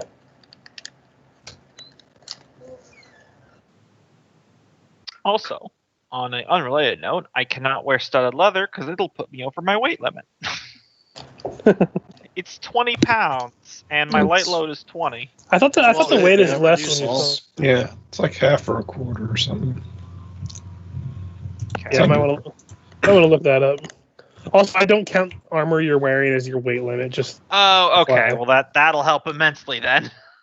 yeah, I'm not gonna sweat that. Like, if you have armor you're wearing, it's gonna make it harder for people. Like if they had to carry you or something, but it's not going to affect what you're carrying because the load is basically evenly distributed across your whole body. Yeah, it's the same reason why in my bulk system in the 5e game, I said armor that you're wearing does not count towards your. Yeah, armor for small creatures, and presumably all gear for small creatures is half the weight. Okay, then that would be better then. So before we get into any exploration of Chopper's Isle or anything, if anyone has anything else to buy, anything else to train, we can get that. We can just knock that out of the way first. So if you have for Gogmurt, if you want to have roll for at least the one, and if it succeeds, you can go on to the next one, or you can try again the next week. Okay. That's just handle animal, right? Yep. Trying to beat a 20. Okay. You do have hero points, remember, if you need to use it. 7, 22. Nice. Yeah, so you've already had these animals for a while, and you've been able to train them fairly well. But teaching them a new trick, they take up on the idea of flanking as they were kind of doing that naturally before, and it's now just putting the command to words. Mm-hmm.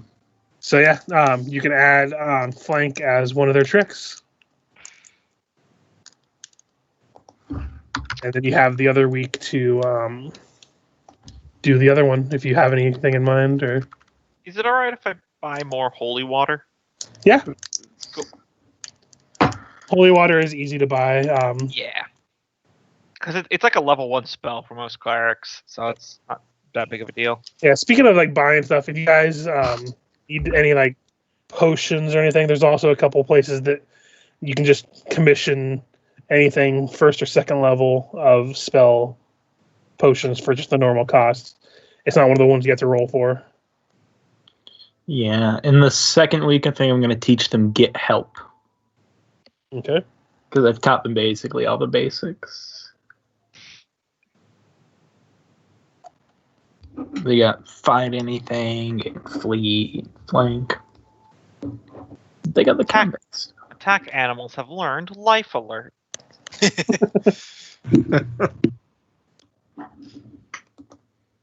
Yeah, the only thing I can think of that's like a one that people always have is like heal. So that way, if it's like a place that's like haunted or something, they're afraid to go, you can make them go anyway. Mm. Oh, yeah, that's right. Because attack anything and heal are two different monsters. They'll attack if it's, they see something, but if it's a place that just gives animals uneasiness, it's harder to push them through. Yeah. And heal you can use for getting them to stop attacking something. Take almost all my gold, but I'm not gonna lie, that ring of feather falling is a little tempting.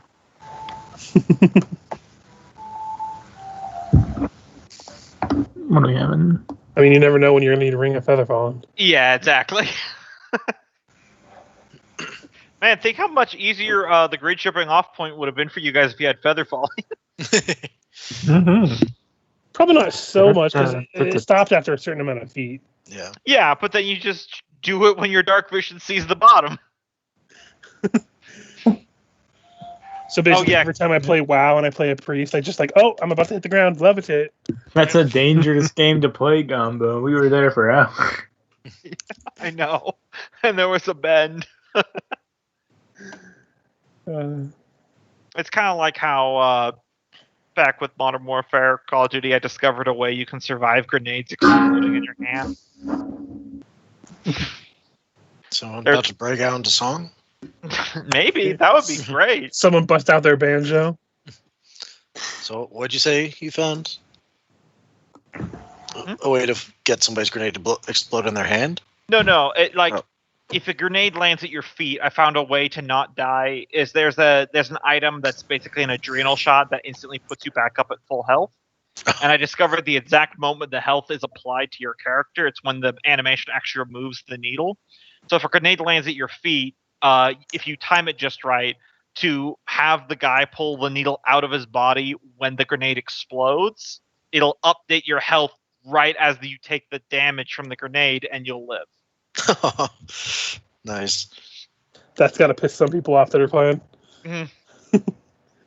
No, right up with my whole thing where when they try to hit me with a car, I actually jump and crouch at just the right time, land on their hood, and then shoot them through the windshield like an action movie.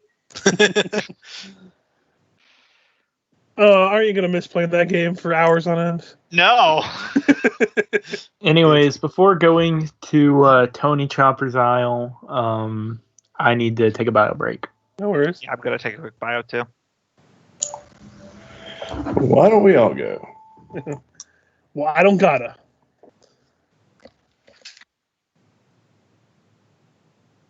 We should really try before we get on the boat.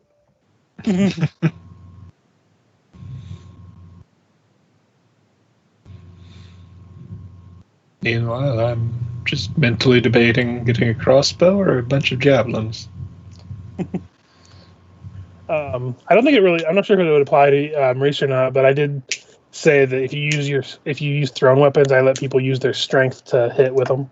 Yeah, no, it wouldn't help Ris'sh one way or the other. Yeah. Actually, it'd be worse to use your strength because she's only got 10. Yeah.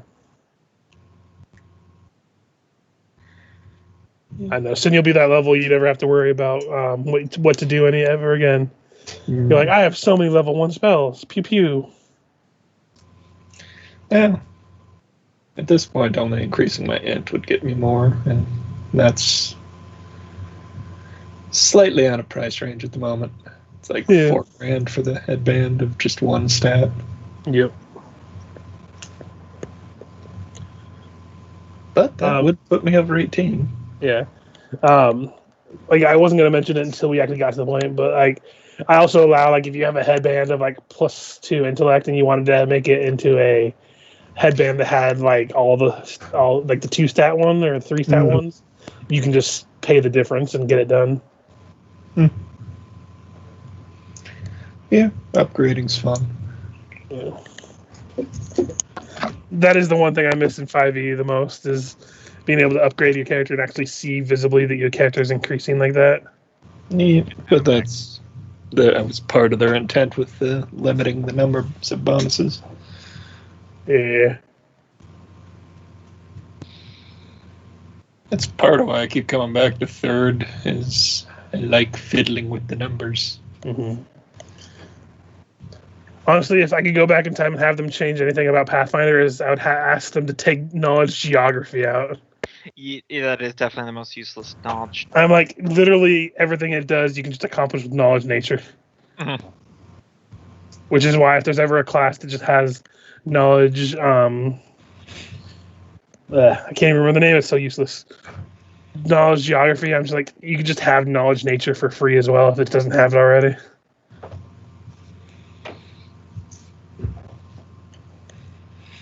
Yeah, might as well see if I can find it as a masterwork. So roll. Oh, That's yeah. what? Off topic, This- Richard, you're talking about 5e, because I know you said you were going to run a 5e game eventually. Mhm. I found a nice tool on 5e tools, a CR calculator. It doesn't it's not for calculating encounters, but like if you homebrew a creature, you can put in its AC, its average attack over 3 rounds, and health, and it'll tell you about what's the average experience the party should get from killing it, which Mhm. is helpful for when I'm homebrewing creatures. Yeah, I honestly just take pre-existing monsters and tweak them a little bit. That's what I mostly do as well, but it doesn't hurt. Every now and then you need a special character. Yep. I get it. Also, weather's looking pretty bad out here, so I might not be going to work tomorrow. Huh. Like snow? Like, let me pull up. Hurricane? Just because when I left the room, I got a call saying that I might not be coming in. Yeah, it's. I think it might. Ice is going to be the problem. Oh yeah, everything's frozen here. It's been. Oh yeah, but we live in a state where the infrastructure, it's just cheaper to not do anything on days when it's frozen. Yeah. Meanwhile, I'm here with the fan on because it's too hot outside right now. I know. Yay, California! Yeah, it's.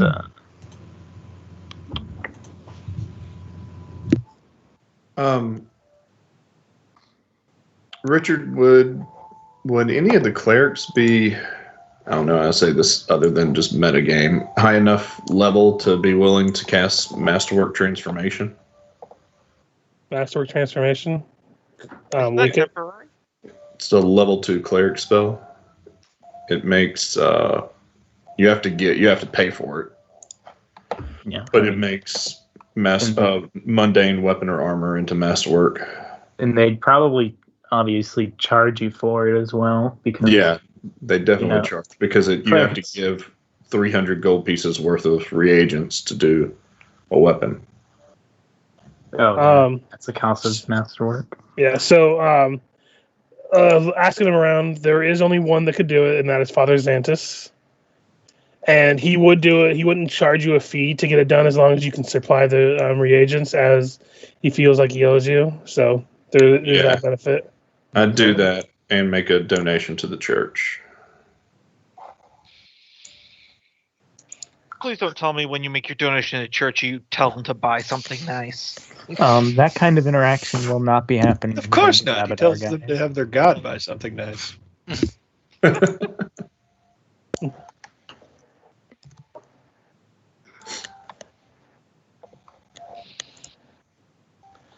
Yeah, you would ask him the next day. He would come by, and he would be able to fix you up nice.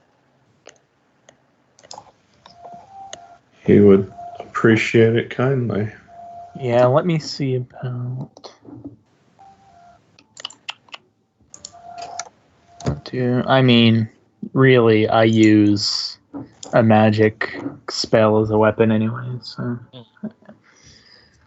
I mean, like a masterwork weapon just to increase my combat CMB with it would be nice, but other than that, I don't really need anything because I got a +1 short sword and a dagger, and I'm not really a combat character, so yeah, I've got or leather. damage character. I've got leather armor, so I.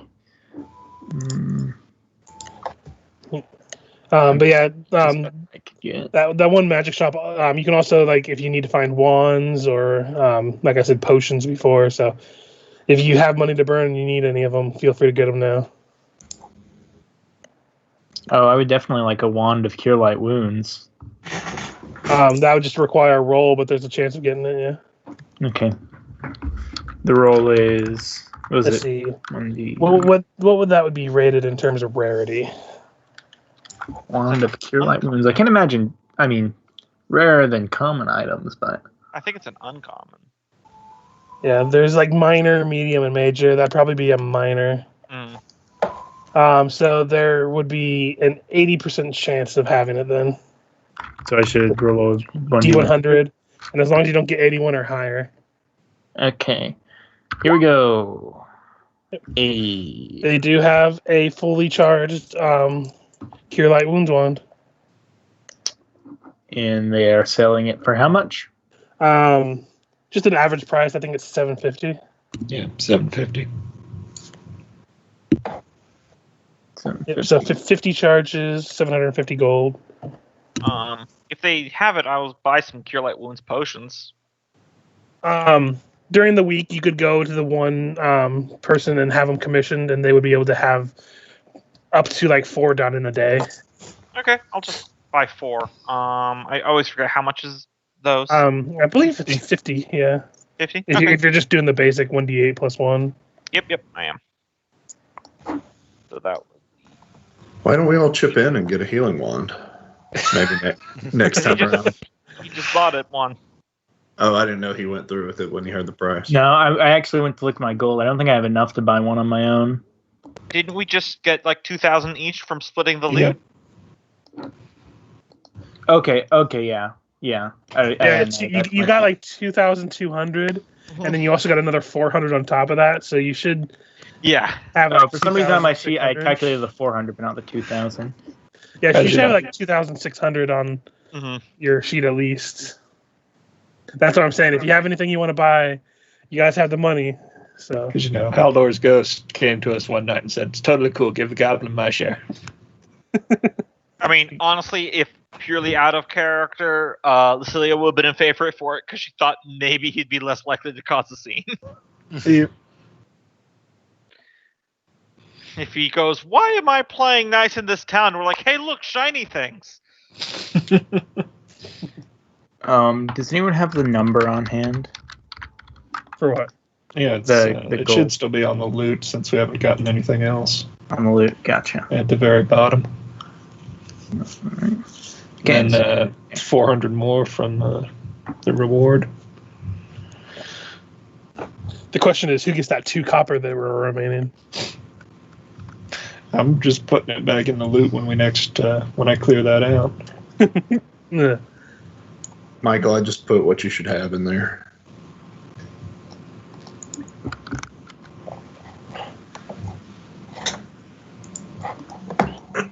Well, that was fun. I've never had Masterwork Transformation. Then, in that case, I am buying the Cure Light Wounds wand. Cool beans. But yeah, I always forget that the Masterwork Transformation spell is a thing. Yeah. It's really nice if you have an exotic weapon and you don't really want to have to go hunt down another one. Yeah, this is exotic and from his family and all gilded and pretty, so. Yep.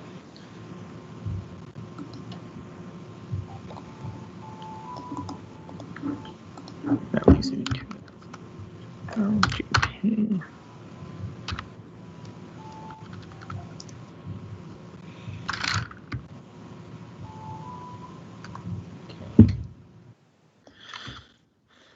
And then armor.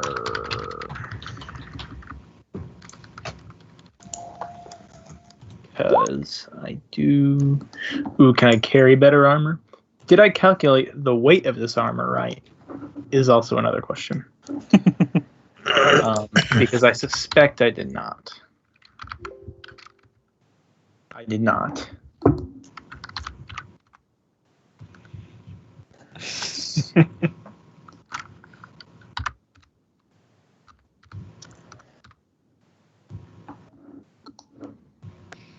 Okay.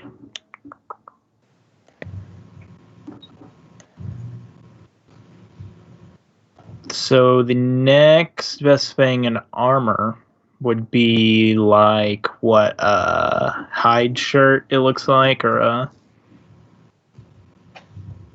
Well, if you're you guys said if we're wearing it, it doesn't count as weight, right? Yeah. Oh yeah. Gotcha. Druids have those weird rules. Oh yeah, because he can't wear worked metals or anything like that. Okay, right. Like what? Are you looking for light armor? Yeah, I'm looking for light armor. The best one you'd be able to get, it looks like, it would be the lamellar, I think. Whatever that is. It's like the Asian type. Yeah. Yeah, but I don't want to go that far because the max dex, I think, is... No, I can. Let me see. What, I have an armor check penalty on that one too, -2. Yeah, the hide shirt would be a +3, but you'd only have an armor check penalty of 1. Yeah, what do I... Armor check penalty... And you'd smell terribly goblin-y. Like he doesn't smell like that already. Apparently they added a spider silk bodysuit. I did see that. I'm always so apprehensive when I'm not playing like tank and I'm thinking about getting an armor that has a penalty, armor check penalty. Yeah, it's so weird that disabled device gets affected by light armor check penalties.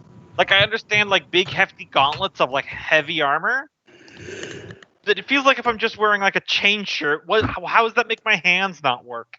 Could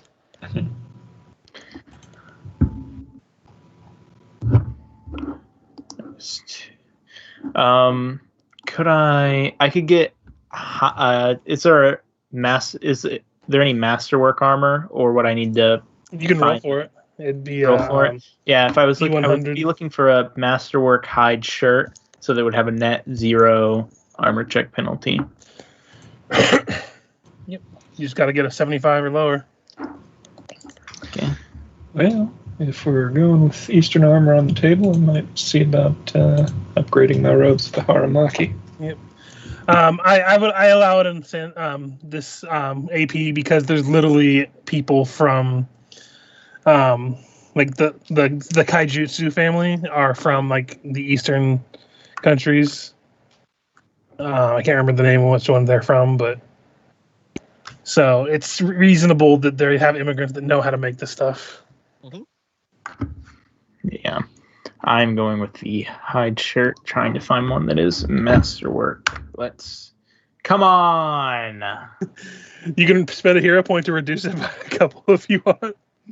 No, it's not worth it for a hide shirt. You could see if that cleric would do transformation for you. Probably want to do it. That is a cheap workaround. He wouldn't do for free for Gogmurt. But yeah, I'll see how much he'll charge. For the spell, if you can provide the components, he would go ahead and give me a general diplomacy. See when he's talking to you about what you can haggle him down for. Yeah, guys, I got a 10 in diplomacy, but he's a goblin, so come on.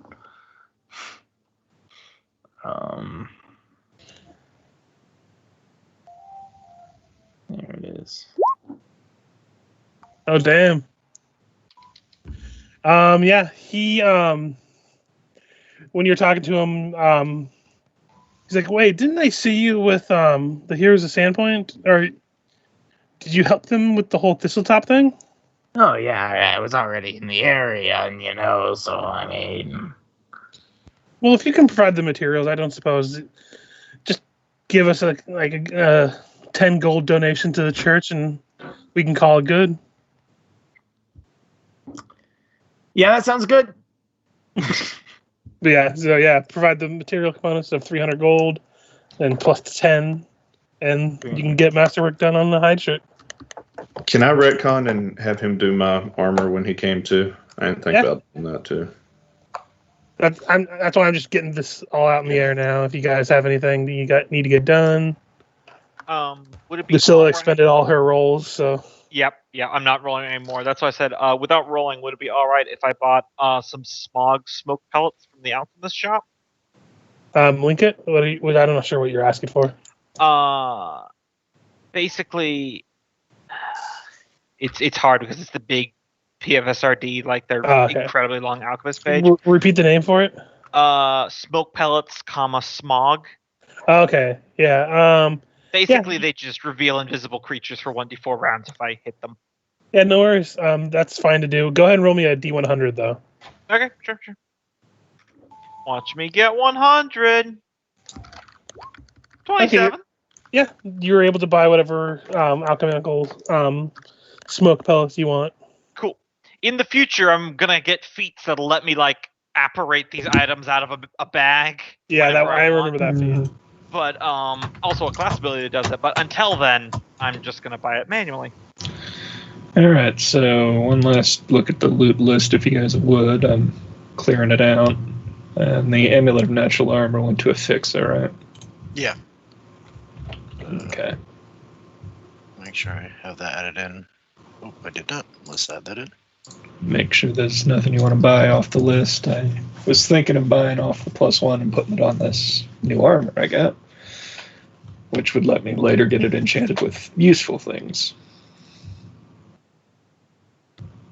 But if someone else wants it.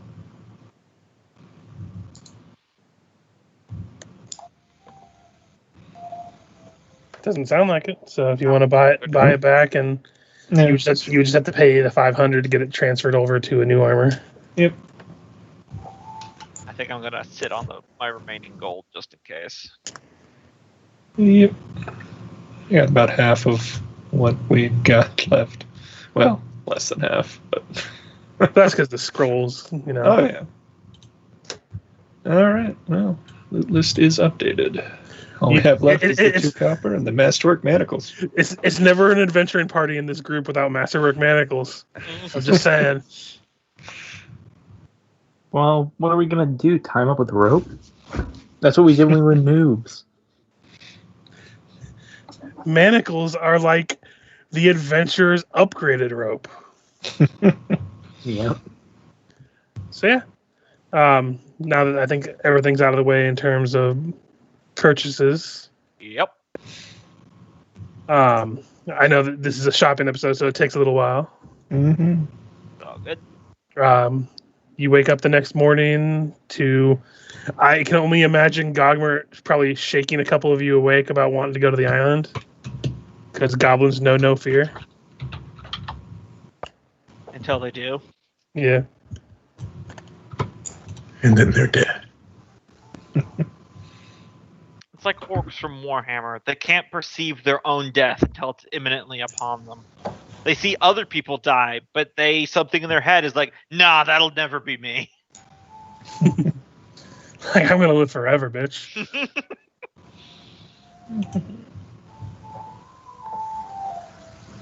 Oh. I'll have to look that up again.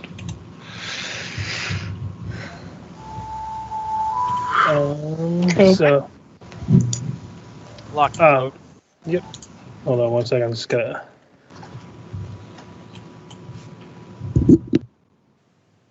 Okay. So you make your way through the town, heading towards Chopper's Isle. I don't know why that was there. Yep.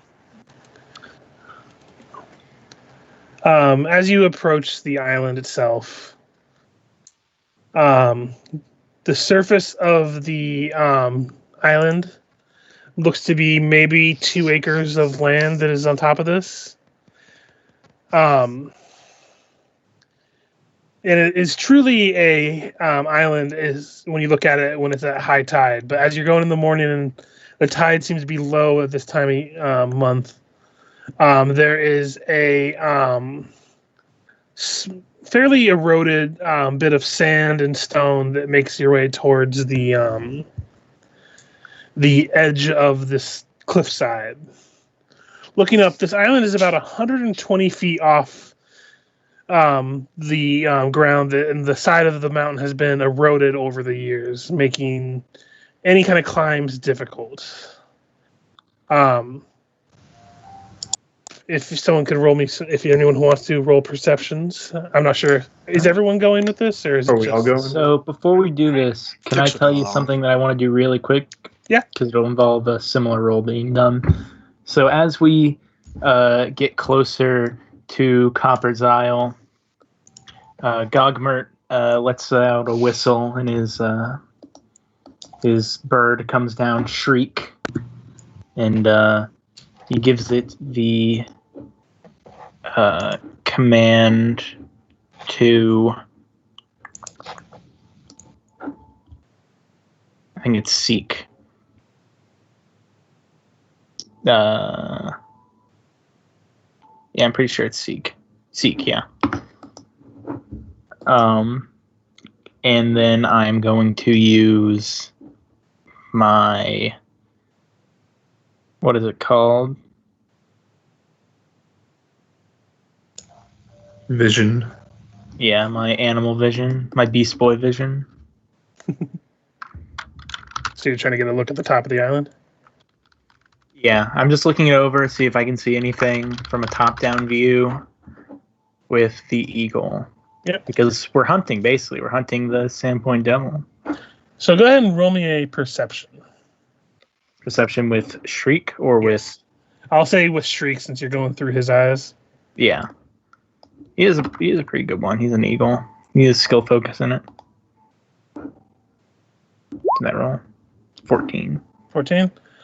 So yeah, looking over it, like I said, the surface of the Chopper's Isle is around 2 acres. Clearly unfit for farming. Heavy moss sags from branches of old oak trees. Nearly every tree has limbs that have been carved into the shapes of hawks, eagles, and vultures. You see a few long dead trees that have been shaved down, leaving only delicately carved cranes that seem to have aged well enough over the past few years. There are a few significant landmarks on this island outside of the remains of this burnt-out house in the area in the southwestern side, closer to the town. I will actually bring you to a map real quick.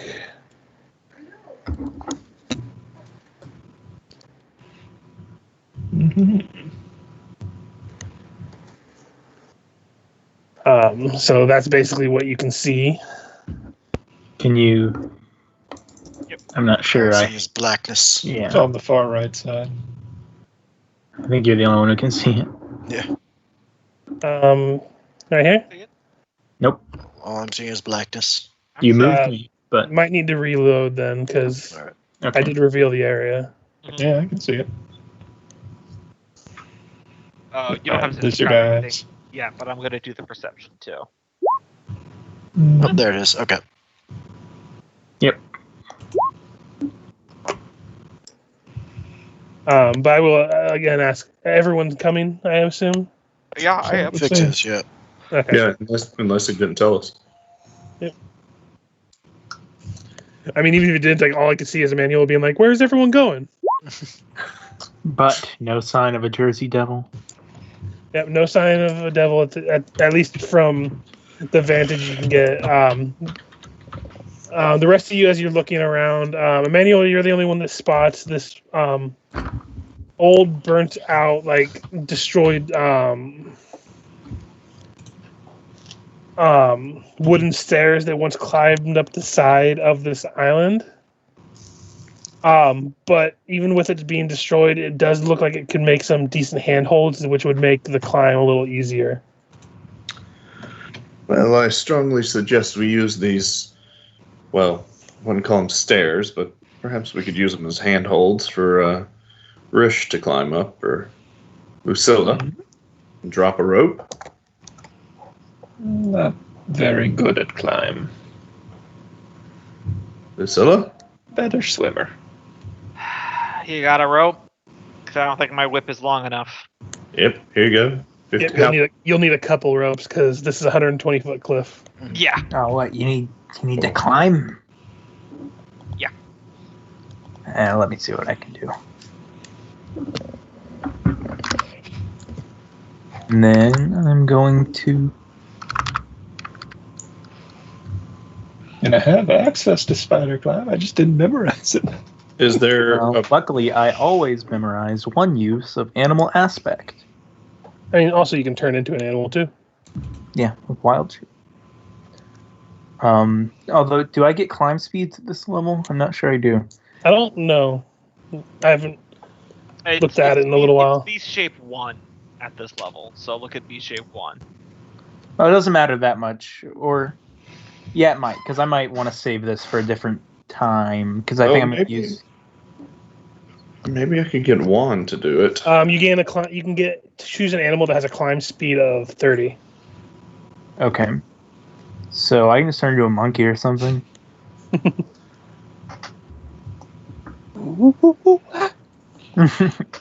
Juan will follow you up there. You can get him to help you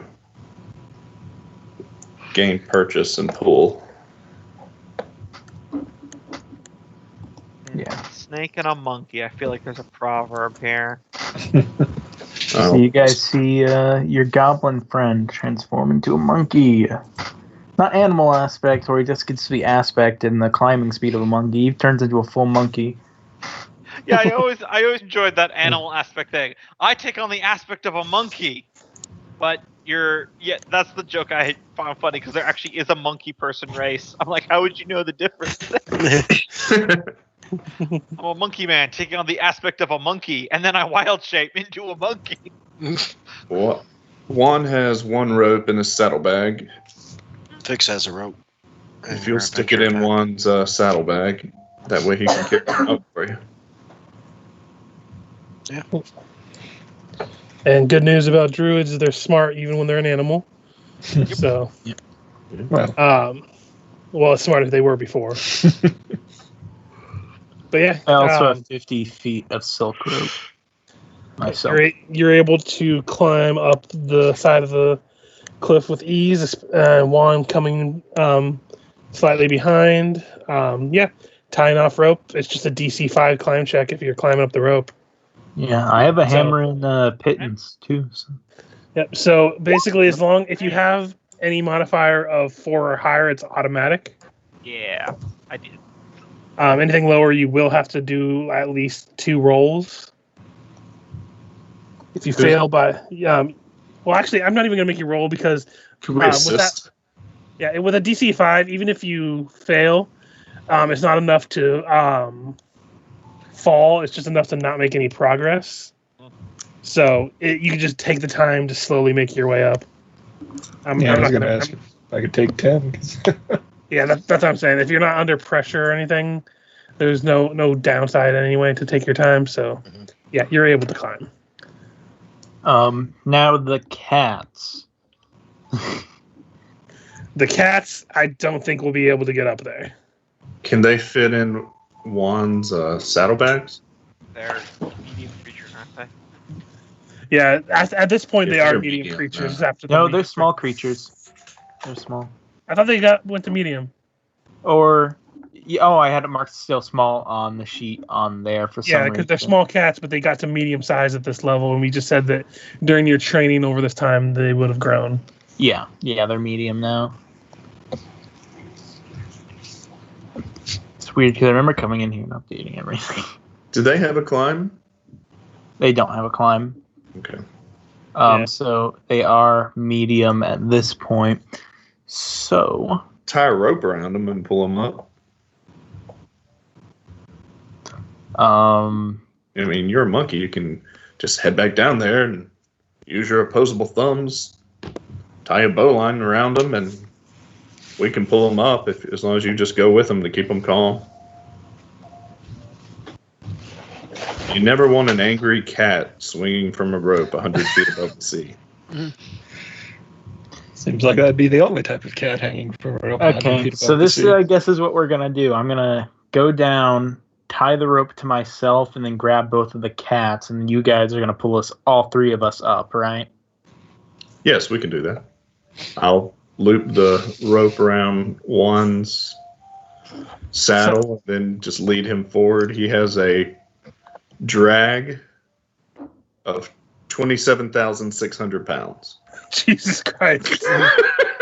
Yeah. Can't land, though. I'm just going to push the entire town. Just a couple buildings. Yeah. I So, always yeah. find that funny about the strength push drag stuff about strength in this game. And like, at what point does your character become strong enough that you're like, I'm gonna rip that tree out of the ground? Yeah.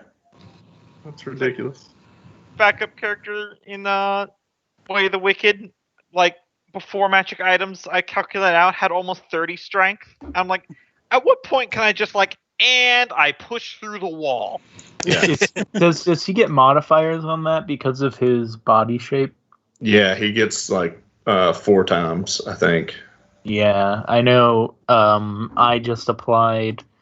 I realized that, or maybe it's double. Quadrupeds get bonuses to their carry weights as well. Yeah, he gets it like a quadruped. So yeah, now that you're all up there, I would like another round of perceptions as you're looking around. 19. Perception. It's rather hot up here. So as you're all up here, you begin to see some strange marks on nearby cliff edges. Investigating them reveals strange claw marks on the hard earth. You eventually lead to what looks like a cache of bones. Mostly animal, but some of them look human and some of them even look goblin. It's nestled. Large predator. It's nestled in a pile of rocks.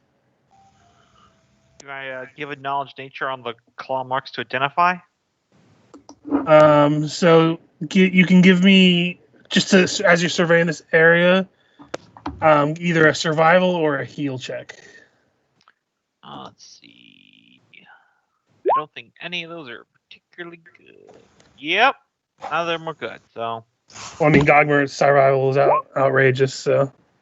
I would still try. Yep.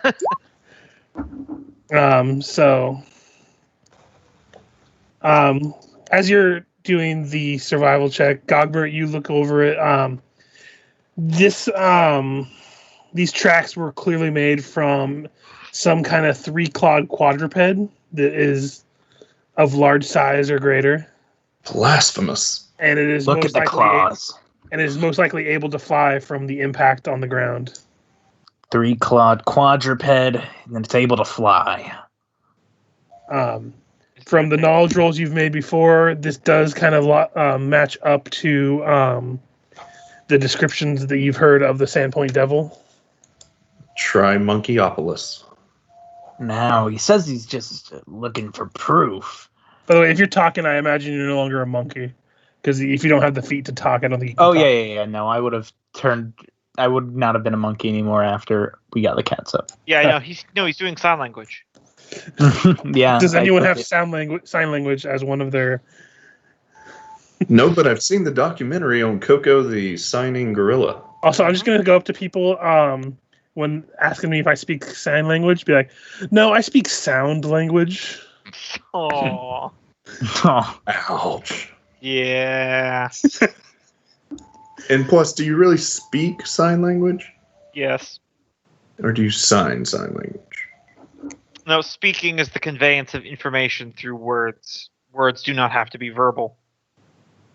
I took several classes on this stuff. Anyway. Yeah.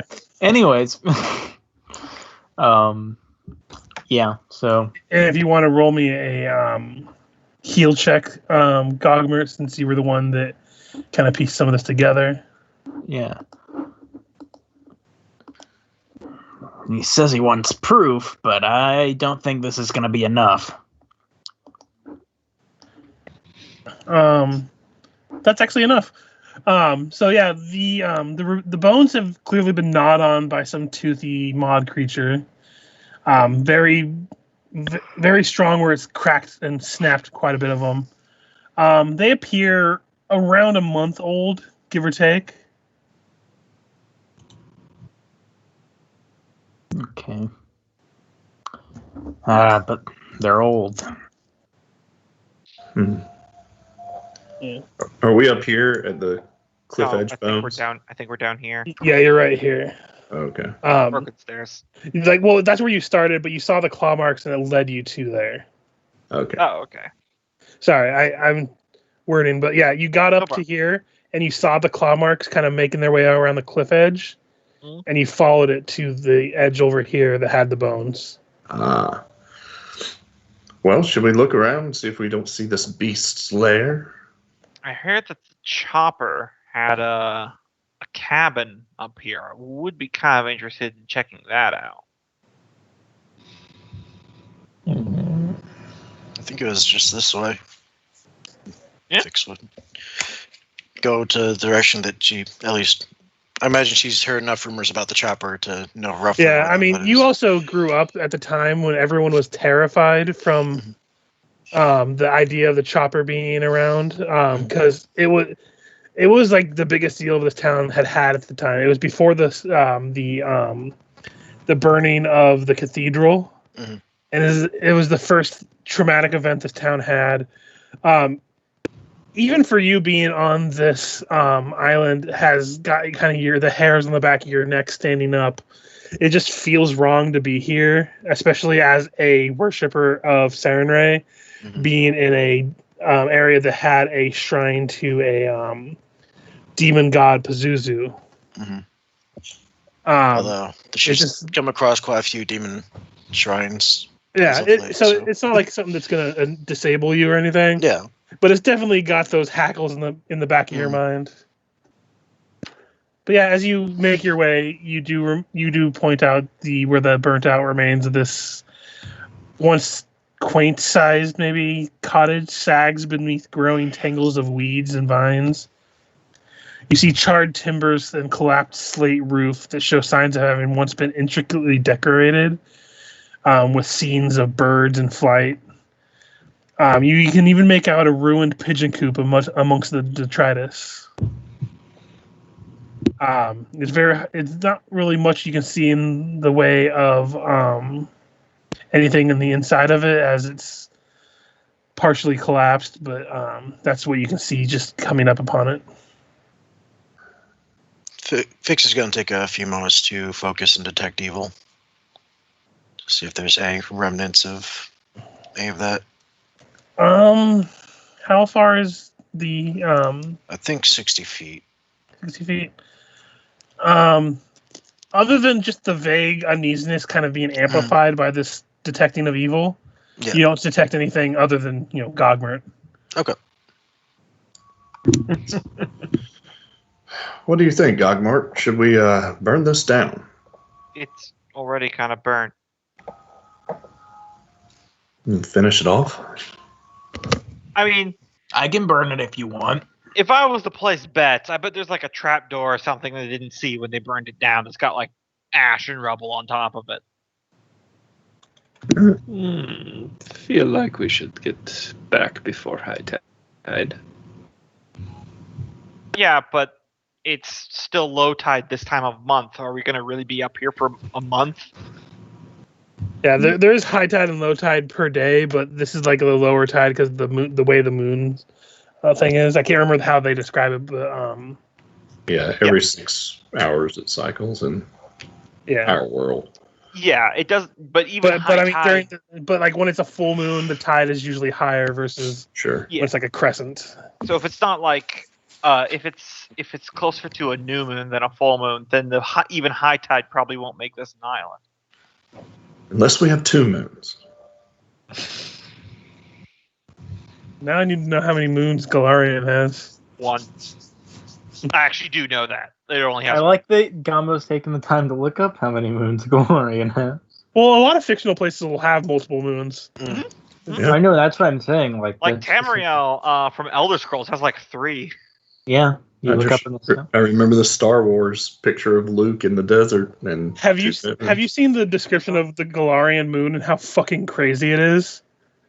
I've only heard fleeting things. There is a jungle on the moon that is home to demons and succubus that will go down to Galarian to steal people to take back to the moon to have sex with / eat. Yep. Wow. Okay. I call that one. I call that game. So,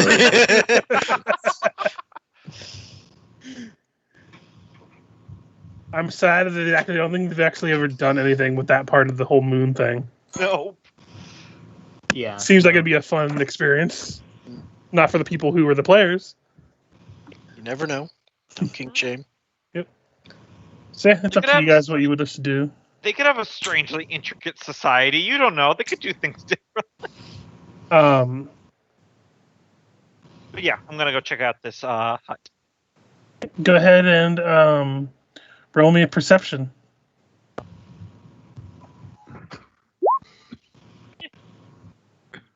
Not bad.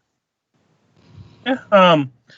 As you're clearing away some of the rubble on the outskirts, you see towards what looks like it was a desk at one point. You see the remains of, it looks like some artisan tools for wood carving. They look in pretty well maintained condition. It looks like they were once in a case that got burnt, but the actual tools themselves are in pretty good condition. Detect magic just in case. No magic. Okay. Well, I can sell them, I suppose. As you go to pick them up, I need you to do something. A reflex save. I always forget to check for traps. Might not be a trap. Falling Let's see. timbers. 14, and it's +4 versus traps and magical writing of any kind. Either way, that will still fail. As you're going, you hear a crack, and before you have time to react, you see the stone slab that you were standing on crack and give way over the wear of the weather as you fall and take 3d6 falling damage. Ew, I should have gotten that ring of Featherfall. You take 12 damage. You'll land okay. Okay. And I'll reveal the area you fall down into. Well, we can't burn it down now without getting her out. I just called down from the hall. Secret basement.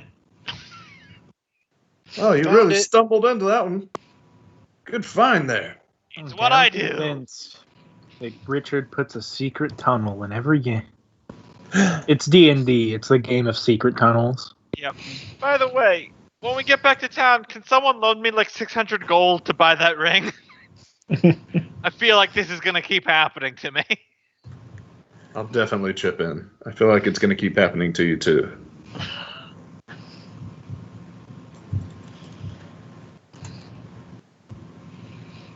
So you can place yourself in that one with the B on it. The desk follower Wait. down. Hold on, I actually forgot I brought your tokens over for ease, and I Because just forgot. it doesn't look like my this sheet is linked to that token. For the clicking and dragging it down, anyway. Yeah, your sheet's linked to the token I put on there. Yeah. I put the other people's tokens on the Chopper Isle map. Yep.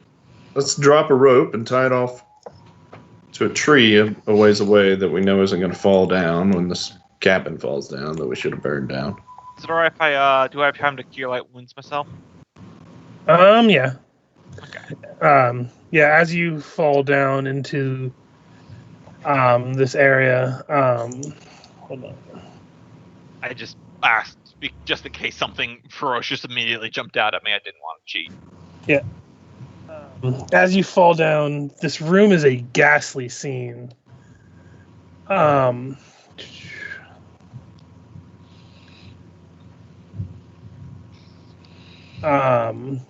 are the entire wall is covered with small alcoves. Mm-hmm. Half of them are filled with numerous pairs of preserved eyeballs and humanoid tongues. All of them remarkably preserved. In one corner of the room, there's a pedestal with a dusty tome filled with, even at the glance, you can see that they're filled with pictures of bird demons. Scattered about are pedestals with similar books and scratchy writing on the covers.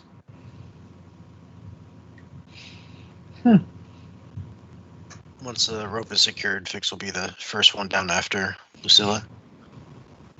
Yeah, if the desk didn't follow Lucilla down, I'll collect the tools while they're all setting that up. Might as well not leave empty-handed.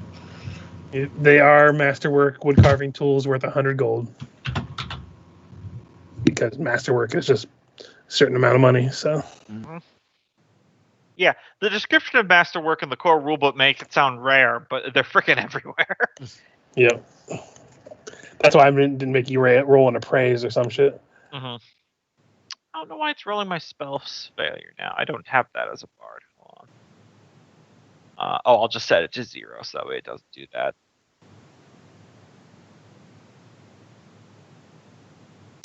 I activate my light Iona Stone so that way it's floating around my head.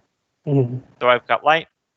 Like, oh yeah, we got some Pazuzu nonsense going on down here.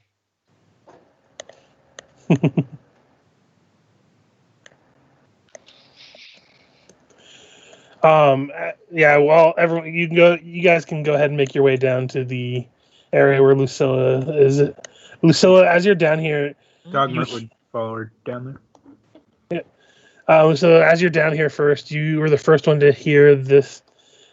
It sounds very Shining-esque of creepy children like playing and then simultaneously crying at the same time. Mm-hmm. This kind of echoing through this room, this whole chamber and beyond. Mm-hmm. It's very unnerving. Meanwhile, Emanuele was like, "Not going down there, no how." Are you trying to get your cats down here too? By the way. Yeah. Okay. Yeah, I would. Cats can jump like 20 feet straight down. Yeah. We could catch him. I mean, like, because if a normal house cat can fall like 15 feet with no issue. And these cats have very high acrobatic skills. Yeah. I think I got everyone. No, I'm missing one of the cats. Yeah. Oh, Shriek. You don't need to have Shriek here. He's not going to be useful in combat. Flood the place with all the animal companions.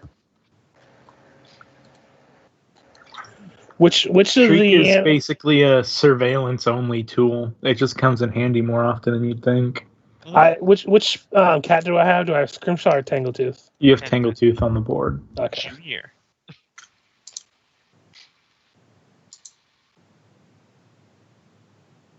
There we go. I'll put one up there with Emanuele with keeping guard on the top. I'm going to It's very First- dirty down there. make sure this book is not magical and there is no traps. Roll perception. It is not magical. 18? It doesn't look to be trapped. Okay, I didn't think so, but I did just fall through the floor, so. Oh, found another pitfall trap. I swear to God, if I step over here and the floor collapses. You're so glad something you touch finally isn't a trap, and then you hear Gogmurt right behind you go, "Oh no!" Yeah. Yeah, I'm gonna take a peek at this book over here. Next time Michael GMs, we're gonna find the quadruple pit trap. 2 pit traps aligned next to each other with pit traps inside of them. I fully expect us to having a boss fight in a clock tower in Curse of the Crimson Throne, and my swinging on a rope is gonna miss, and I'm gonna hit like some wooden planking on a catwalk, and Michael's gonna roll for each and every floor of them, and I just keep shattering through them, going down the building. That's an oddly specific prediction, but okay, I'll keep it in mind. That just tells me that's possible. So anyway, back to this game. Yep. Looking over this book, it looks like a madman's attempt to understand visions of dreams. Number of passages contain details of Pazuzu and his minions. Easily, as at this point, from all the stuff you've looked at it about it, it clearly shows not only Pazuzu but as well as the Sandpoint Devil. As well as several other depictions of various demonic bird demons. Ah, my prize. It's like a pretty standard dream journal here, guys. If that's standard for your character, I think we have some problems. Maybe show to whatever his name was. Yeah, but just because a serial killer drew a picture of it in a book doesn't mean it's real. Before we go any further, I think I should just bring it up that you guys are the heroes of Sandpoint. So, like, if we do kill this thing, and someone has to take credit for it. Yes. Not Emanuele, correct? Not Emanuele. Yeah. I'll still split the reward with you guys. You guys did your work.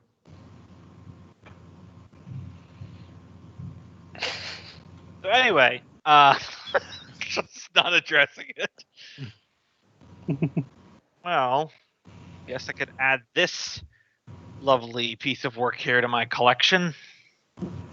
Yeah, Lucilla, after you study the book and the rest of you, as you're looking around, this architecture doesn't look recent. In fact, it reminds you a lot of the architecture that was in those ruins below Sandpoint. So Thessalonian. Yeah, it's very Thessalonian. It's very, not even just Thessalonian. It's very, like, it looks like it might have at once been part of the same structure that those ruins were part of. Yeah. Maybe find things. Not like this place, but could investigate, yes. Definitely worth looking around. Looks like there's doors at the end of this hallway. I pocket the Pazuzu book. Fixing up here around the corner here. It looks like it's a very collapsed and old passageway that hasn't seen use in some time. So completely collapsed in? Yes. Now, I sure do hope there's not a lot of like super zealous burn the witch style inquisitions in this nation, because I am carrying 2 very not nice looking books. Just move the chiliacs. No. Yeah, you have the Lamashtu book too, huh? Yeah, I would imagine I probably didn't bring it here. Yeah, I have a link I need to send you later that's of the whole book. And it's interesting, to say the least. Yeah. You said you have the Lamashtu book? Yeah, I've got a Yeah, Lamashtu no, book. never mind. You're not safe in Chiliacs. In fact, they hate you more. Yeah, they're not a big fan of demons. Devils, you're cool, but... And even then, it's only if you are dominating the devils. Yeah. I think just gonna go over here and just kind of put her ear to the door and try to listen in. You hear some faint giggling, and all of a sudden you just hear the giggling stop, and immediately before it even has time to stop, you begin to hear some quiet sobbing. Folks will take a step back. I'm hearing some laughter and some sobbing on the other side of that door. She would kind of look around, try to get an idea of how long it's been since anybody's been down here. Go ahead and roll me a, I'll say survival.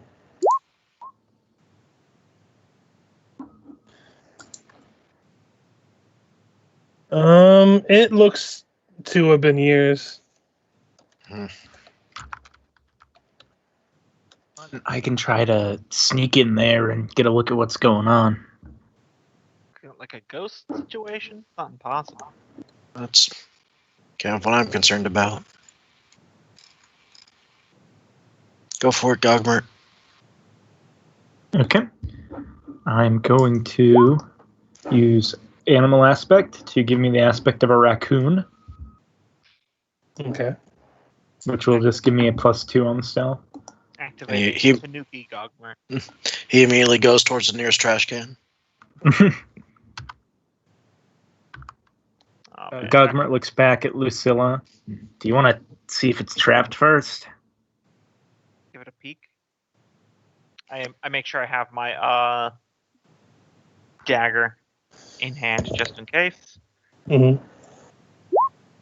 17. Doesn't look to be trapped. It's all you.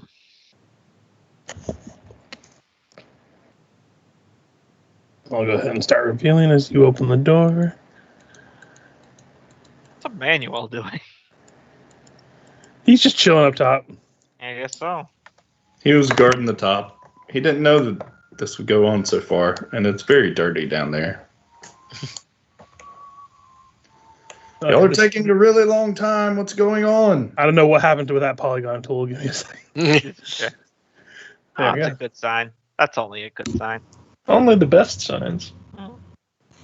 So as you open the door, a steep and winding staircase to the north looks like it leads into this antechamber with walls of hewn stone decorated haphazardly in primitive paintings of vicious-looking birds.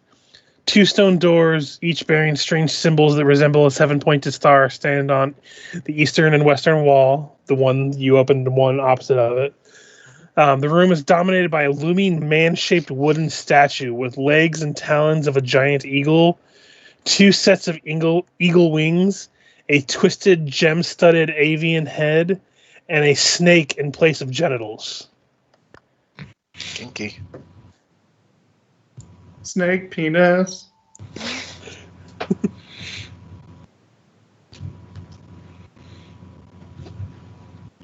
From your rolls before, yes, this is a statue of Pazuzu. Yeah, I figured. Like, even if I hadn't rolled, logic would have connected those wires. Yeah. All right, Gogmurt, it's your show. You're stealthing. Oh, Nevin fixes in. Yes, sir.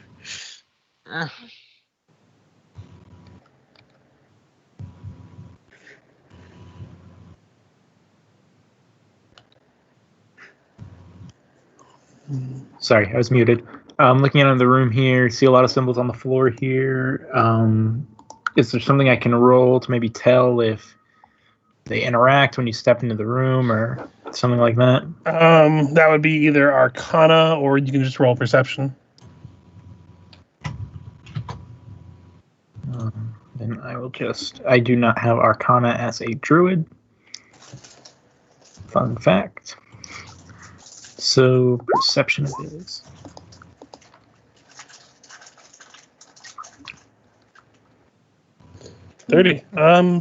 Looking around, it looks like this was just like an artistic interpretation of a giant bird, like mural that has been painted in blood on the floor. It doesn't look like it has any special like magical properties other than probably being some place of ritual and religion. Okay. Start stepping into the room.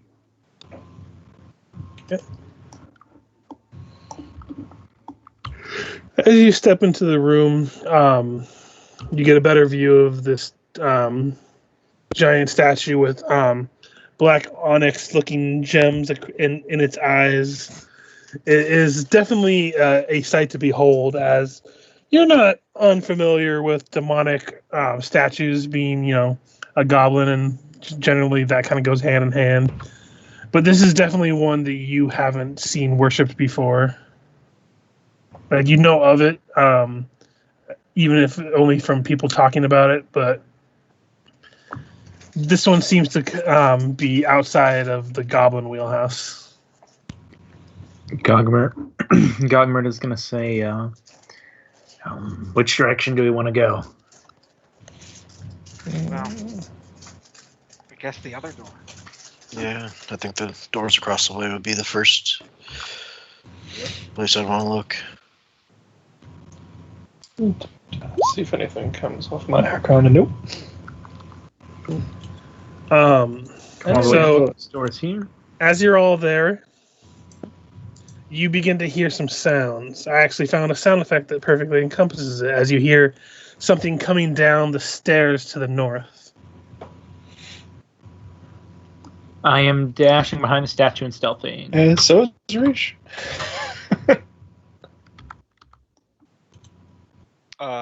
If I can, I'll just duck around this corner right here and stealth. Probably not leave the Full room. of ninjas. Okay, probably not leave the room. Yeah. Well, I'll do whatever I can. Ooh, that is creepy. Oh, I know that thing. Out of character.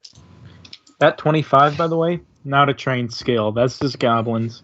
Yeah. Mm-hmm. But as you see this creature, this tiny, like, small little skeleton wearing ragged robes and clutching a stuffed dog. It's like mouth opens and it kind of clatters up and down, and you just barely understand. Like, you just hear clatters make an imitation of a voice. Like, do you want to play? And we're gonna roll some initiative. Mm. I brought when no one answered Emanuele, I brought him down, but I'm saying he's just getting down now. It's at times like this, I'm glad I brought holy water, like a reasonable person. I'm seriously considering investing in that feat chain where you can make your own holy water a number of times a day equal to your wisdom, and then more feats empower it to do more damage. Expecting a lot of undead and demons, are you? Listen, it hurts evil outsiders too. That's why I said and demons. Yeah, it's very handy, is all it is. You could crap out free empowered holy water that can reverse shapeshifting effects. That's good. And plus, you never know when you're going to need a bath, and you want to really have some blessed water. Mm-hmm. Like, wash away your sins. I mean, come on. Mm-hmm. So yeah, first up is Emanuele, but I don't know if you know what's going on yet. No, he came down to the bottom a while ago, and I think he would have seen them scrambling around in there, but no one's answered him yet, so he's going to try one more time. What's going on? Is everything okay? This place is haunted. Are y'all coming back? No. I Just gotta get over cleanse here. this place.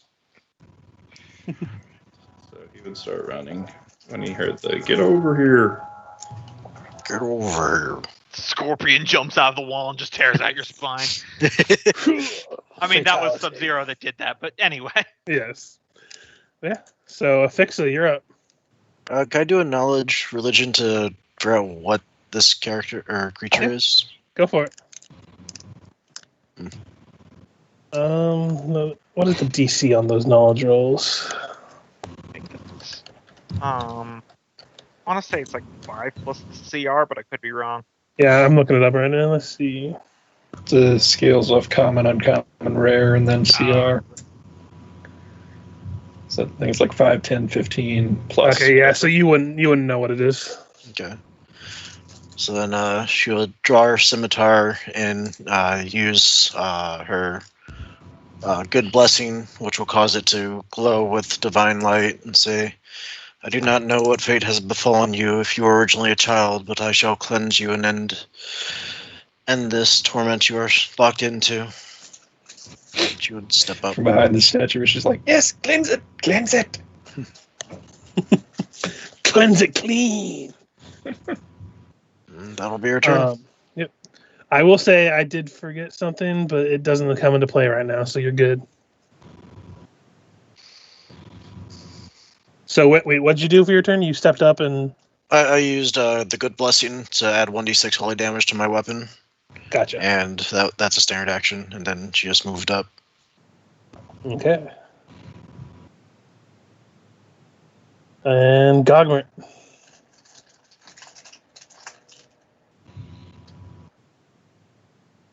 If you might be muted. Yep, he's moved. Yeah, my bad. That's why I'm disappointed about Skype dropping push to talk. Yeah. Ooh. You just always leave it on, but just get rid I of it. am going to say I'm going to wait until after this thing's turn. Okay. Groggy delays. It's going to approach Ephixa. And let's see, it is going to make a touch attack against you. Don't let it touch you.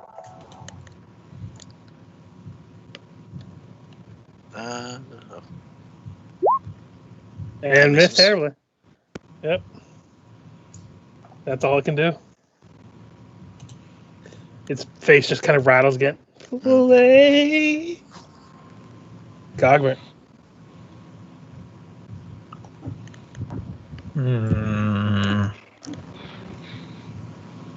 I don't like it. Why? It's only as tall as you are. Let's. Is it like a ghost? Does it look like transparent or? It does not look transparent. looks like there, like a real thing. Yeah. Looks like it's tangible. Okay. Then I'm going to call my captain to come maul the kid to death. Fair enough. And that's what happened to it in the first place. Killed by kitty cats.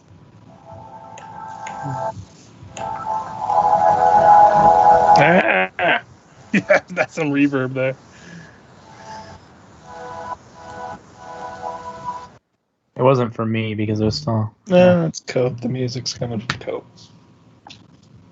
Oh yeah, we can pick up his audio sometimes when the music's playing. I know it's not for me because I wear headphones. So. Same. Sorry, I tried to say something. Did you get a natural one? As I said that. Okay, second time's a charm. Yes, indeed. That one will hit. A 30. Yeah. And you can attempt a trip. Yep.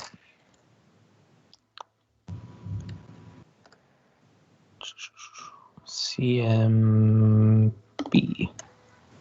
That will not succeed on the trip, though. Okay. Lucilla. First things first, give a religion roll to identify. Go for it. Well, bam. Yep, that'll be enough. This is known as an attic whisperer. Mm-hmm. There spawns as a result of a lonely or neglected child's death. Rather than animating the body of the dead youth, the creature rises from an amalgam of old toys, clothing, and dust. Generally, objects associated with the child's death and neglect. Nice. Any particular powers I need to be aware of? It has a ability where it can steal creatures' voices and their breath.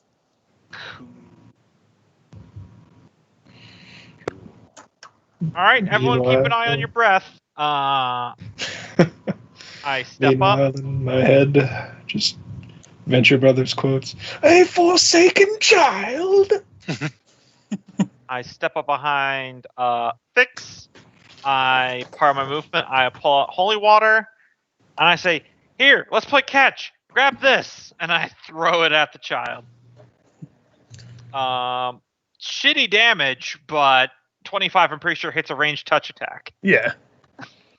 And it's holy, so it should slice through everything. If there's any DR or anything, yeah, I got it. Mm-hmm. Okay. Shitty damage, but... Ris'sh, you're hiding behind Pazuzu. It's not a bad place to be. Get behind me, Pazuzu. You have a perfect angle at seeing the dangling snake penis. Mm-hmm. Emanuele walks in, sees it, looks back at Juan, and goes, "Game, respect, game."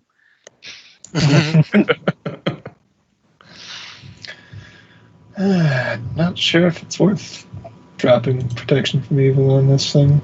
That's why I didn't start doing my performance yet. I think there's so many of us and it hadn't even hit us yet. Disposal, Ray of Frost. And apparently crit. Let's see if it confirms. It does not. 10 will probably not confirm. Yeah, it will not confirm. But still, hits for max damage. Even with no armor at all. Yeah, it's undead. It's got some sort of magical resilience armor. Mm-hmm. Plot armor. It's an anime pro tag. Emanuele. All right, this just seems cruel, but he's gonna go tell Juan to grab. I don't know if that's a good idea. You know, Okay, this really becomes where Or the line... fight. This and, like, flesh golems are where the line between undead and construct blur. Mm-hmm. This is like a child's spirit possessing all of their items. That hits and grapples, so I think it takes both damages, right? Correct. Jesus, Juan's a beast now. I need to kill him fast. Yeah, you need to take him out because Emanuele's about to use friendly fire. And wrong page. He's going to use friendly fire. And as a move, action, combat advice to fix to increase her next attack. Covering fire to her to give her +2 to AC. And then as a standard action, use friendly fire to shoot past Juan. And if he misses, he has to reroll and might hit Juan. Deny their dex when they're grappled, right? And this is at 2. What's that? Yeah. They're denied their dex when they're grappled, so Yeah. makes it easier to hit. That hits, and that'll actually, as you hit it, it crumples into. You just see the teddy bear fall to the ground. The skull falls backwards and then turns into dust as these tatters that are being held by Juan just kind of flatten, and it's just a piece of rag. Juan, don't eat. Don't eat.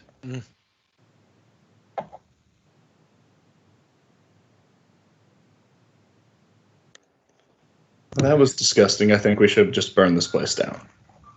In a minute. Also, this is rock. Yeah, what? Who would build such a big basement underneath such a tiny cabin? It's the same ruins from underneath the town. Hey, is it gone? It's gone.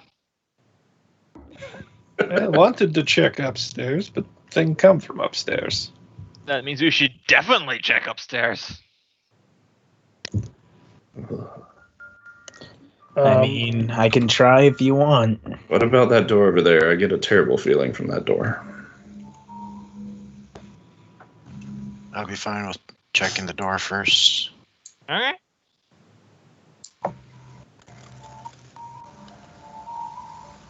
Out of character, I just realized, because I have Cure Moderate Wounds and Cure Light Wounds, I'm actually not terrible at doing damage to undead.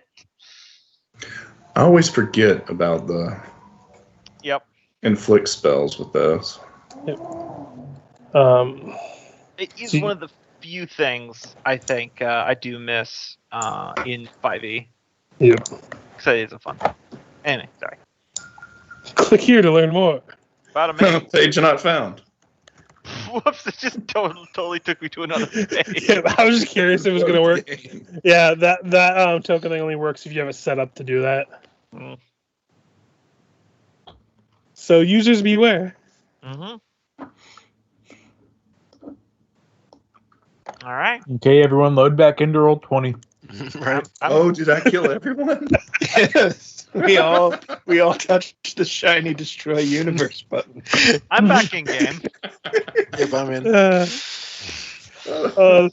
want to learn more about Emanuele.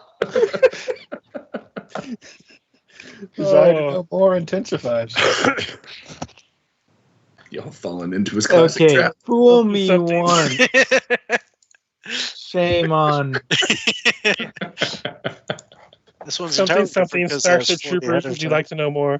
Fool me once, shame on you. Fool me twice, shame on me. Fool me 3 times, back to you again.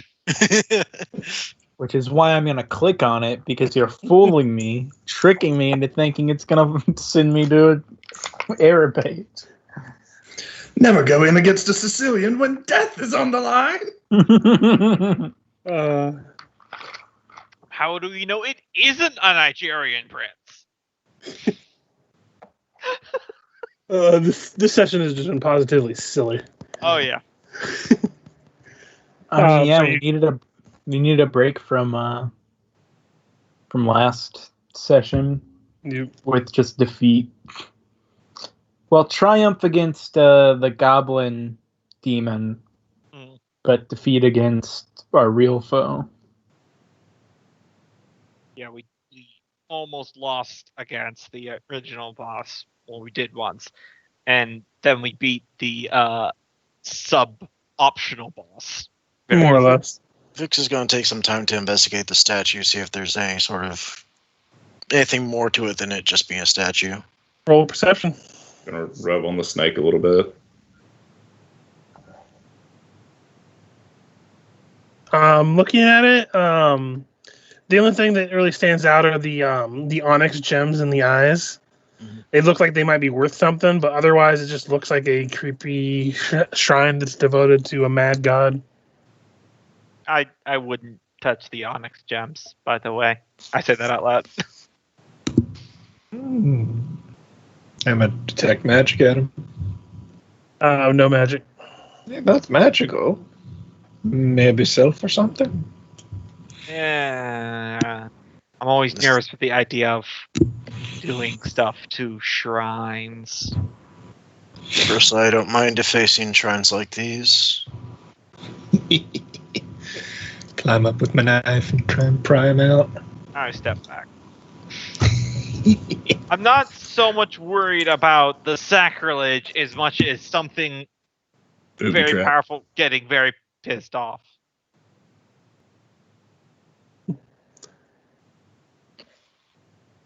Suddenly it turns into a giant bird. No.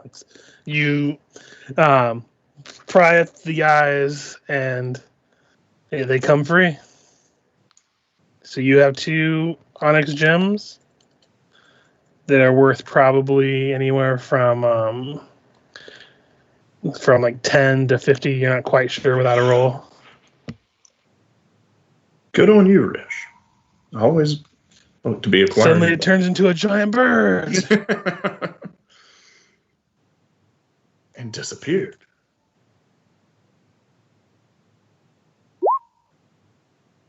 They're worth about 30 gold. So you have like 60 altogether because there's a couple of them. Ephixa gonna put her ear against this door. You don't hear anything. Do you guys want to check this one for traps? All right. Give it a whirl. It's like a present when you shake it and there's nothing. But it's heavy, so you know there's something in there.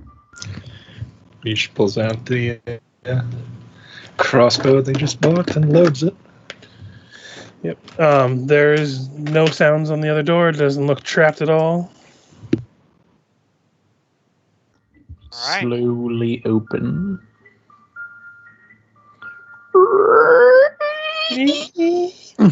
Yeah. Giant bird.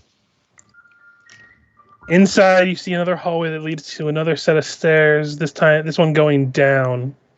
Up or down? I mean, I say up for now. yeah, we came from up, so I think we should check out up.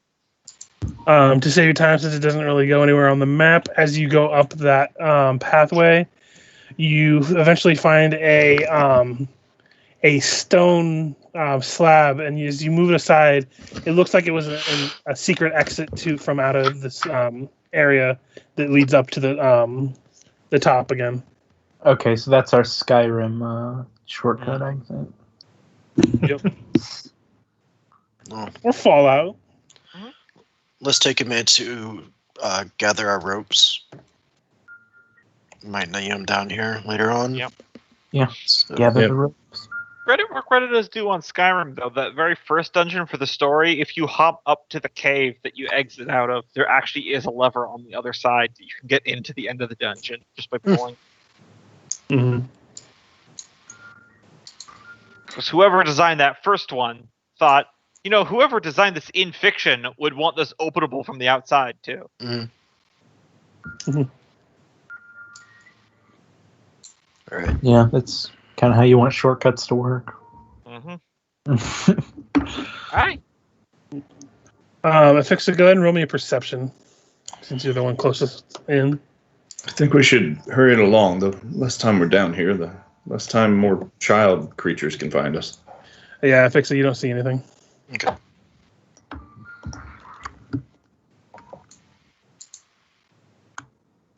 So as you get there, since no one else had gotten closer before you got there, at the edge of the shadows, this is everyone watching this happen. You see a man wearing a hooded cloak of feathers, mumbling and knocking his head against the smeared wall. As he hits it, you all kind of see that as the more he hits it, the more blood seems to splatter against the wall. He turns from hitting his head to look at the back of you all, showing hollow, bloody eye sockets dripping and with blood dripping from his mouth as his mouth opens with a wide, broken, toothy grin as he pulls out a small knife and stabs at Ephixa. Like, this is all happening like an instant. You guys just kind of witnessed this. I need, and even Ephixa, you're seeing this, but you're almost seeing it from like a third, like if you were in a video game, the camera was behind you. Mm-hmm. You're seeing this happen from behind you. I need you to first make me a will save. All right. Again with Skyrim, this is your kill cam. You've gone into third person. So you're able to shake off the vision as you're like you feel the pain still drive into you. So you take. Is it just automatic hit? It's automatic damage, yes. Okay. But the will save was preventing quite a bit worse. So Okay. you take 14 points of damage. Oof. As you take a tumble forward slightly. Go ahead and roll me a reflex save.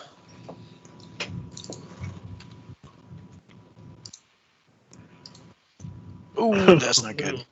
As you fall forward, you almost feel like there's a hand that grabs your shoulder and pushes you down the stairs. You fall, taking another 1d6 non-lethal. As you fall 10 feet down the stairs. You don't. The stairs look like they continue quite a ways further, but you kind of get the wind knocked out of you from the fall. As the rest of you all come to and realize what just happened. Is the figure still there? No, it is gone. Okay. It happened in an instant, and then it was gone. Quick, somebody check on a fix. Friendly neighbors. Not everyone at once. Yeah. I'm going. Manuel will run down to the stairs and make sure to help you up. Oh, I don't like this place. She's going to use Cure Light Wounds empowered on herself. Looking through my pockets. Give me a second.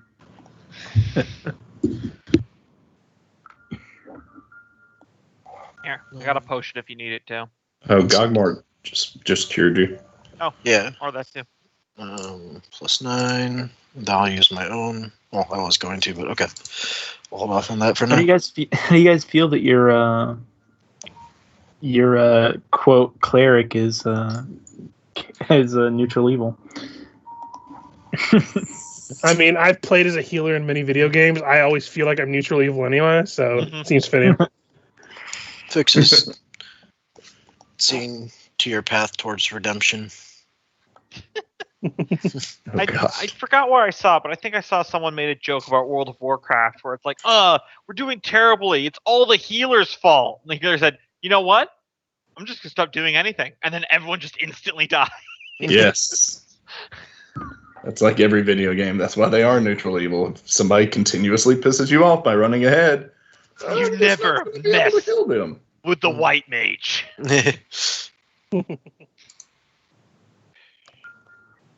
Well, it's not going to get any better unless we go deeper. So. What? What?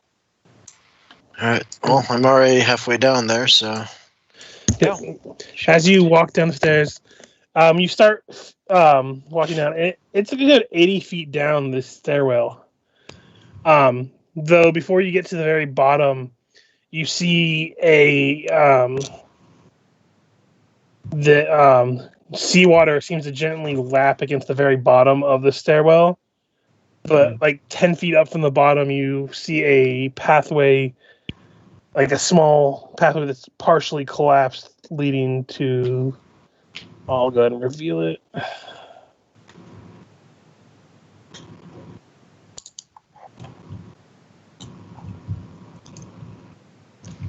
More It leads to another door. These Danzalonians certainly like their doors. One does not simply walk through more doors.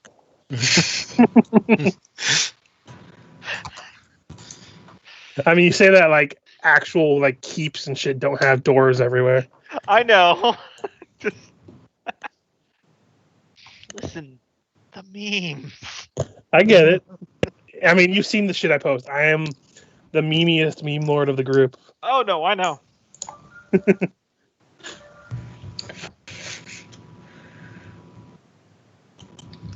Well, let's check it out.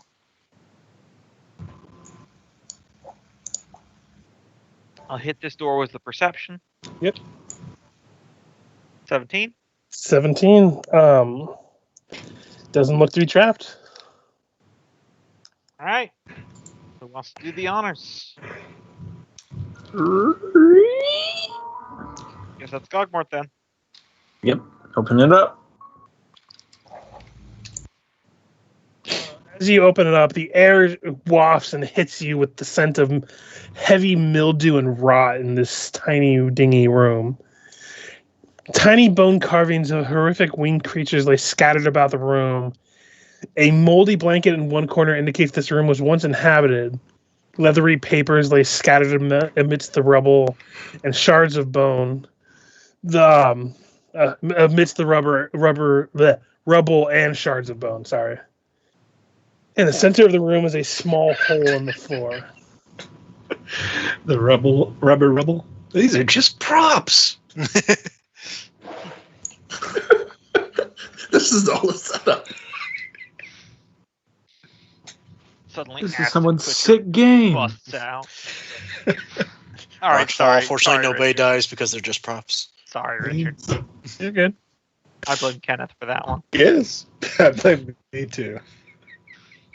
Richard said, "Fuck you. Why don't you go in the room, see what happens?"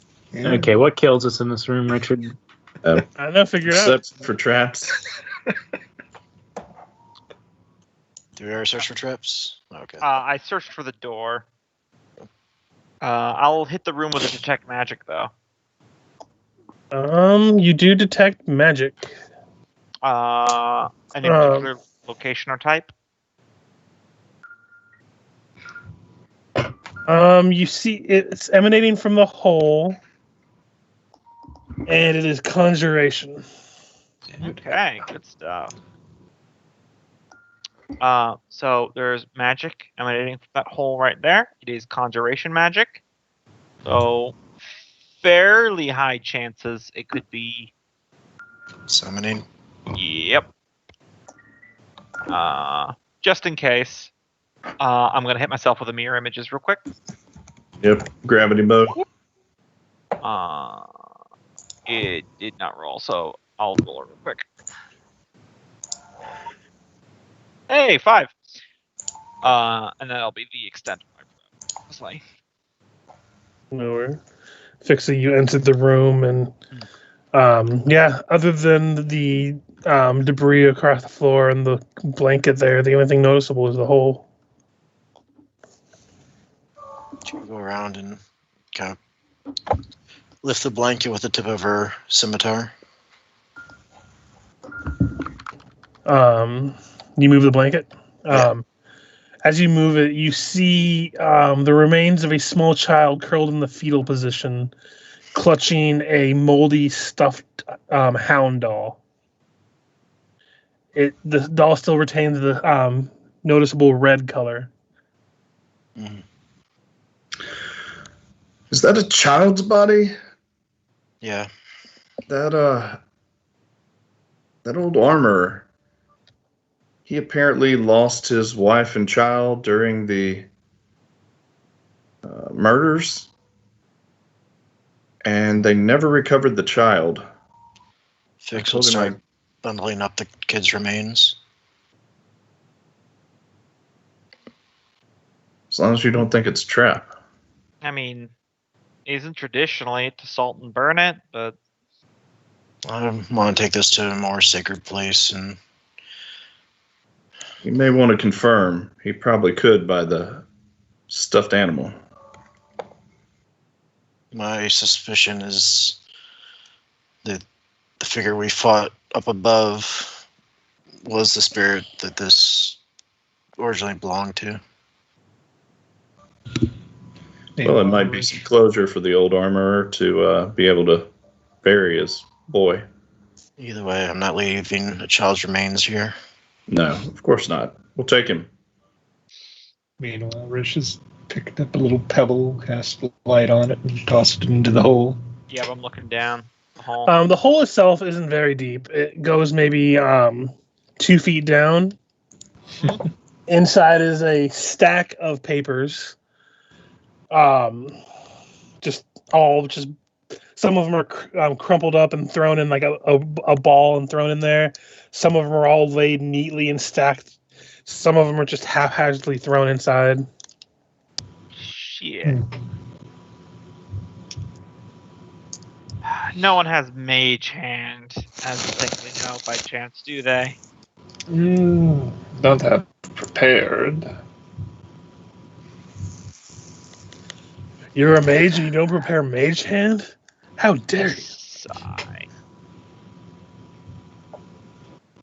Oh, let's see here. Move around in my pack for a second. Oh my god. How far down are they? 2 feet. It's just magic and they don't want to touch it. Because I detected the magic. I guess I could probably just like get prone and poke one of the pages with my short sword. You get down and you poke it, and nothing happens. I kind of start like sifting through the pages with a short sword, not like trying to pull them up or anything like that, but to see if there's like an object underneath it. As you shift around, it doesn't feel like there's anything underneath it. It just feels like more stone and rubble.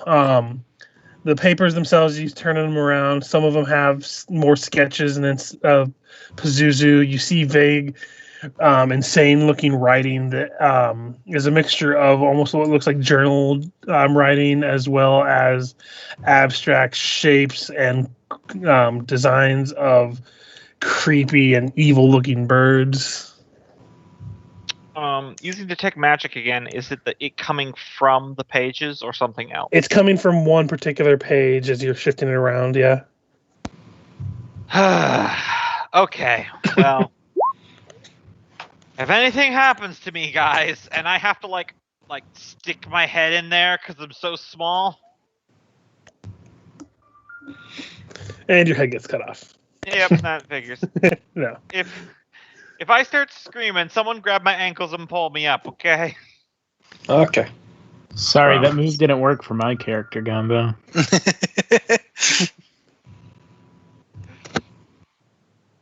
So you're reaching for the paper? Yep. You're reaching... Oh, wait, hold on. Before I do anything, perception for magical traps. Go for it. Fool me once. Oh, don't worry, I'll get you again. You always forget the one room that has traps, remember? I know. 24. Yeah, doesn't see any traps of any kind. Okay, here we go. And you reach out. You do that thing where you kind of like reach for it and pull back a couple times before finally you reach in and quickly and grab it and pulling it out. Nothing happens. You're fine. Okay. Well, that was a lot to do about nothing. We can lay the boy's remains in this bedroll. Listen, I fell through the floor like Ephixa already was doing so. Oh, okay. I can spellcraft to try to identify it. Yeah, go ahead. I get a +2 because looks like it's either a scroll or an item. So 12. It is a scroll. A little beyond your wheelhouse though, with only a 12. Hey Ris'sh. Come with us. Ris'sh, as you're looking it over, it's more sketches of Pazuzu and other various birds, but scribbled all around the drawings of the birds are arcane letterings and fiendish-looking symbols. This essentially functions as a scroll of Summon Monster 3, but it can only summon a winged fiendish constrictor snake. Juan's brother.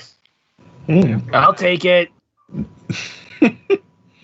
Now, I want to put, before we do anything, because magical scrolls consume the parchment of which they're on once they're activated, I want a little bit more time to look at the sketches in the center here. So I'm going to put this in my Pazuzu book. I'm going to close it and put it back in my pack, and we'll address it later. That's the agreement. I am putting on my character sheet the Summon Demon Scroll. Okay then. Summon Monster 3, you said, right? Yeah. Summon Monster 3. It specifically only will summon a winged fiendish constrictor snake. Okay. I don't know exactly how that could be useful. I mean, when is a I can think of a snake couple ever ways. I mean, did you see the statue upstairs? Use your imagination. Gross. Emanuele gets a really confused look on his face. As you Plus, can I mean, see, even if it he's is way down a tunnel specialized, here. it's a new spell I can copy into my book. Emanuele's like, I hope it doesn't awaken something in me. This is just us skipping over the 30 minutes of time we spend just going in the room below or in the room above, nudging Emanuele and going, it looks like they're making statues of you here. You call that a snake? This is a snake. Flop. Here's that snake has eaten his manhood. I come out the other side, apparently. Well, what was the point of all this then? I don't get any evil scroll. I don't get to kill any evil horse. Might still be evil horse. Never know. Yeah. Well, we found the sketches in the book here of the thing that you're looking for, so maybe it might be worth pitching a tent here on the island for a night, see if it comes back after dark. Just got what you giggled at. What do you remember what you rolled for knowledge religion, by the way? Me? Yeah. For when you were identifying the Attic Whisperer? I think it was like a 24. Oh yeah, here it was, a 21. Yeah, it was 21. Nice try, Loki. It would be enough. You also would know that it does have a tendency to haunt other children. Generally with things it is also seen. So there's a good chance that that child that was in the orphanage that might have had these dreams of the Sandpoint Devil had it from this Attic Whisperer. Well, there we go. You know, I was thinking, Gogmurt, is these Attic Whisperers, that's what that thing is called, have a habit of haunting other children that have seen it. You little shit. I have to do this shit in roleplay sometimes, Richard. No, I know. It's just whenever people do that, I'm like, I know what they're doing. What would you have me do? What would you have me do? I'm just giving you shit. I actually enjoy it when we do that, as opposed to saying, okay, so I tell the party that. Yeah. Yeah, no. I was just giving him shit because a lot of people will like do that thing where they just repeat what the DM says word for word. I was about to say something else, but I do. It's hilarious. So it's possible, even if the devil that we're hunting here might be a thing, that the visions that the orphanage child was having was actually nightmares brought by this Attic Whisperer. Perhaps with Fix here vouching for the whole ordeal, you might get rewarded for curing the child's nightmare by putting it down. Could be. You really don't know why I'm here. You wanted to kill the horse, right? I wanted to kill the horse. Well, you can stay here on the island until it comes back. Gogmurt, why do you not like horses? Have you met one? Fortunately. A horse? Yes. Few times, very uncomfortable ride. Seems like I'm in a good crowd then. I mean, They're not very trustworthy animals. They hold grudges.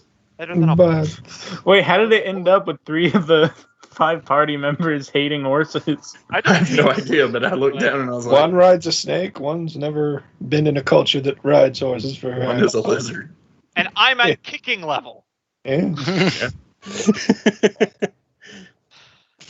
Meanwhile, Fixa likes all animals, and they're like, I feel alienated in this conversation. Listen, Lucilla, before her family moved to the city, grew up in a rural farming community. You know how many halflings almost get stepped on by Clydesdale horses on a farm, like, daily? Yeah, that's true. Those things have terrible vision. Ephixa just amazed because this is the longest time she's seen a goblin's ears attached to its body. That's actually probably pretty true. So you said the stairs, they go further down, but they descend into the water? Yes, they look like this. They descend into just open water after a certain point.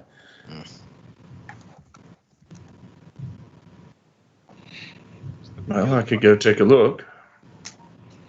Underwater? Yes. Okay. I mean, I can swim. Yeah, but you're wearing armor. Is that smart? He looks down at his parade armor. I mean, it's not very heavy. It's really not much more than a robe, honestly. Though I did invest in a waterproof bag that only lets the paper survive for 10 or so rounds. So he'd take his quiver off and then use his animal focus real quick to give himself the aspect of the frog. Wait, does he suddenly get frog looking? No, it's not like the spell. He gains pluses to skills. I like the idea of he gets like a double chin, but it kind of bloats up a little bit. We're like, what the fuck? It's a hunter. They describe it. I'm just curious here. Yeah, look it up. I mean, if it does, that'd be funny. Animal focus. Take on the animal suit action. Select one type of animal to emulate. Bonus action. Not unique consecutive. No duration on animal aspect of animal companion. Oh, Did Gombo get really quiet? I'm mumbling. Sorry. Oh, okay. But yeah, he can. And I think Yeah, It sounds like a different, slightly vaguer. He doesn't. Ris'sh, do you want to swim down there too? Also, apparently, you can animal aspect your companion. Go. Yeah, he is animal aspect with like permanently. It just lasts all day for him. Gotcha. Keep hold of the lantern, but leave everything else in Lucilla's care. Yeah, I got a lot of paper. By the way, Gogmurt still is a raccoon man. He picked up a leaf. So. The lantern will burn underwater because it is Torch. Yes. Ever burning torch. All right, let's go under. Yep. As you both go under, one at a time, because it is a stairwell still. It only goes down for maybe another 10 feet before it just breaks open into you have to like do that thing where you kind of hold yourself and pull yourself under a crack, and it just seems to go out into open water. Yep. That's the end of the island. You can come back up and report that. Mm-hmm.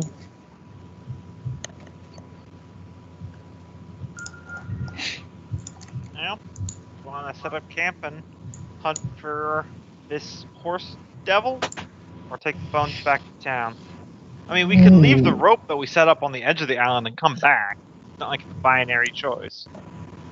I say we remain here and see if we could hunt down the horse. Alright? It'd be more comfortable if we take it to town. We aren't going to hide, are we? Do we get to build a campfire at least? I mean, we're trying to lure this thing towards us, right? Yep. So, campfire? Anyone have any food? No, but I can light anything you want on fire. Still got some dragon jerky. Back at the inn. Well, dragon jerky sounds good. Oh, wait, I think I've got some rations. Yeah, I've got 5 days of trail rations if anybody else needs food. We're just planning a little camping trip. We're heading back topside. Mm-hmm. Yep. So you head back topside, and you're gonna camp out on the top and see if you can spot the Sandboy Devil. I am going to grab this kid's teddy bear as well. No worries. Maybe it'll attract him. Who knows? It's probably like midday about now. So it's not like, Yeah. It's not like an either or, really. So does anyone know any good stories while we sit here and wait? Ooh, yeah. No, I've got a few yarns I can spin. I don't know if you guys know this, but in Andoran, the woods are absolutely filled with fae, so that gets interesting. I like that. Out of character, off the top of my head, I'm not familiar with any stories, but I can roll a perform because oratory is what I do. Yeah, man. Go for it. See how well you tell that story. I know. Don't fail me now. 15. It's not bad. I wish I could get higher because that was a plus 10. I mean, that's about as good as you would get from just any passing by, like, bard that goes through the taverns and stuff. Yeah, and I think if I remember the perform skill, let me look this up because they actually like rated what it is. So, are you guys staying here until the evening, or are you gonna go back to town first? Yeah. Because, Kenneth said, it's probably about midday now. Gogmurt will stay posted out there. Yeah. Why don't we take back the human remains? Yeah, Very well. we can have like a couple people go into town and then come back later. Okay. Yeah. I'll Fix stay will. with Go. Oh, Fix wait. will definitely be sure to go to deliver the remains. Yeah, I'll go too, since he had told me about him. It would be awkward. Yeah. So, fast travel. Huh? I was going to say fast forwarding travel time. Because no need to narrate how you get back down because you have the rope and everything, and getting back to town after that is pretty easy. The tide had come in a little bit since you've been gone. So if you were to come back, you might need to like swim a little bit to the rope and climb back up, but it's not going to be impossible. No problem. But you get back to town, you head to the smithy. Rapping on the door. You hear some, God damn it, hold the fuck on. And he opens like, what the fuck do you want? Das Corvet, good to see you. I come with maybe grievous news, maybe some closure for you about what we had talked about earlier. May I come in? Yeah, he kind of like takes a double take at you and kind of like blinks a couple times like, sure. And he just opens the door and heads back in. Fix will be the one carrying the bundle. Very reverently. I'm still back on the island. This could be hard. So sit down if you need to, sir. Just tell me what you need to tell me. I can take it. We found the remains of a young child on Chopper's Island. He has with him a red... What'd you call it? A scowly bear? No, it's a red dog. He has with him a red stuffed dog. When you tell him that, his fists kind of ball up a couple times before he's like, "Do you have the doll with you?" We have the dog, and we brought back the child's remains. Yeah, do you want to see them? Like when you say that, and he kind of takes notice of what is in Ephixia's arms at this point. He just one of those things where he's like trying to speak, but he can't really do it without kind of his voice cracking. So he kind of just nods. I'd walk over to Fix and reach in, like motion to her to kind of open it up, and I'd pull out the dog, make sure it doesn't have dust on it and stuff, and then turn around and carry it over to the man. He looks at it and he sees the doll. He sees the bones. He looks at it for a long moment, just in silence. I will talk to my people within the chapel, and if you have any preferences for laying him to rest, I'll make sure he receives the best accommodations. He's just like, of course. And he like kind of turns for a second and he grabs this like half drink bottle of like basically whiskey. And he's about to take a drink before his arm just shakes and he just gets mad and throws it into the furnace that he works in.